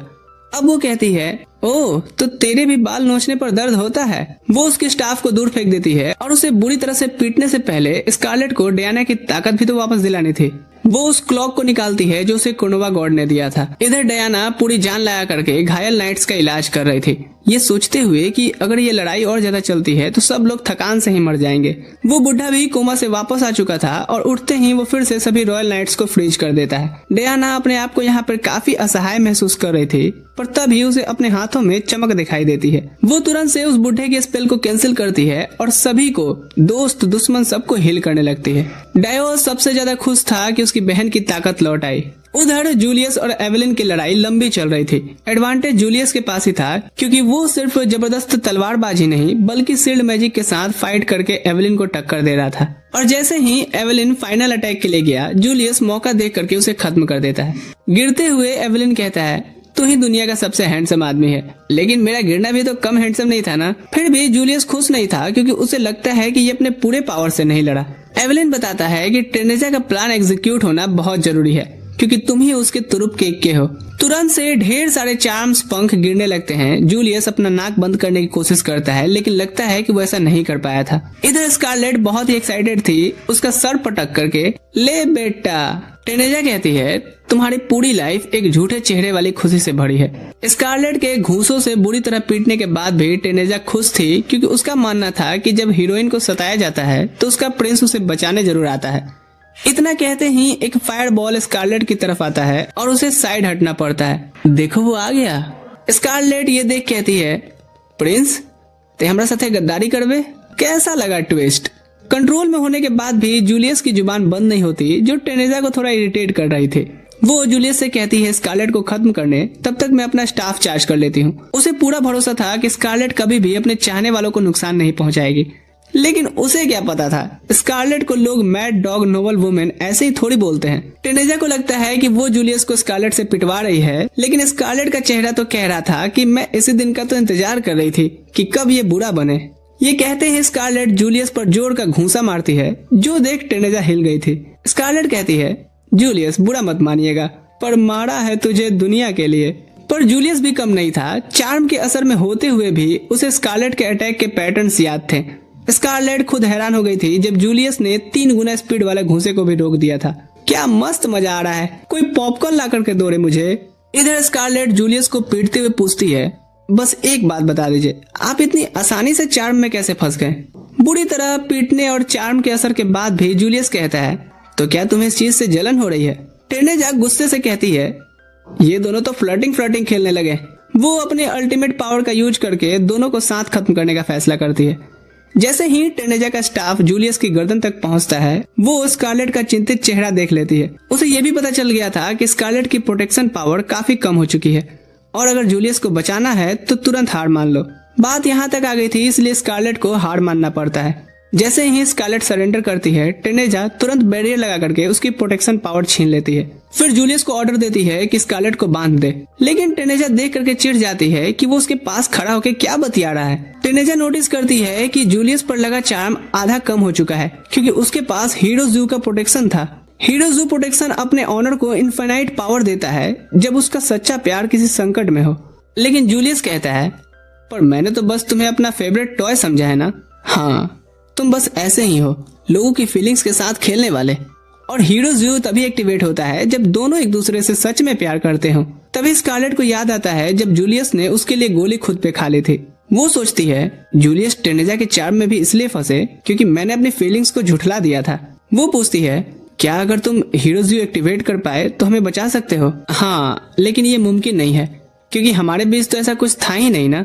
स्कारलेट का चेहरा अचानक से लाल पड़ जाता है। सभी को बचाओ, इतना कह के वो उसे किस करती है। तुरंत से तेज रोशनी उनके पास से निकलती है और चार्म पूरी तरह टूट जाता है। तो आखिरकार तुमने अपनी ट्रू फीलिंग्स कन्फेस कर ही दिया। काफी थक गई होगी, अब मुझे संभालने दो। ये देख तो टेनेजा और जल भुन जाती है। वो अपनी पूरी ताकत से डिवाइन वेपन का अटैक करती है, लेकिन कोई फायदा नहीं होता। जब टेनेजा जूलियस पर धुआंधार हमला करते रहती है, स्कारलेट मौका पकड़ करके उसे जोर का घूंसा मारती है। ये सब ऐसे खत्म नहीं हो सकता, मैं इस कहानी की हीरोइन हूँ। तभी गॉडेस पामिया खुद टेनेजा को आकर के गोद में ले लेती है। फिर वो टेनेजा को अपने डिवाइन वेपन के साथ कंबाइन करके उसका अल्टीमेट फॉर्म बना देती है और टेनेजा तुरंत से पूरे शहर को तबाह करने वाली एनर्जी रिलीज करती है।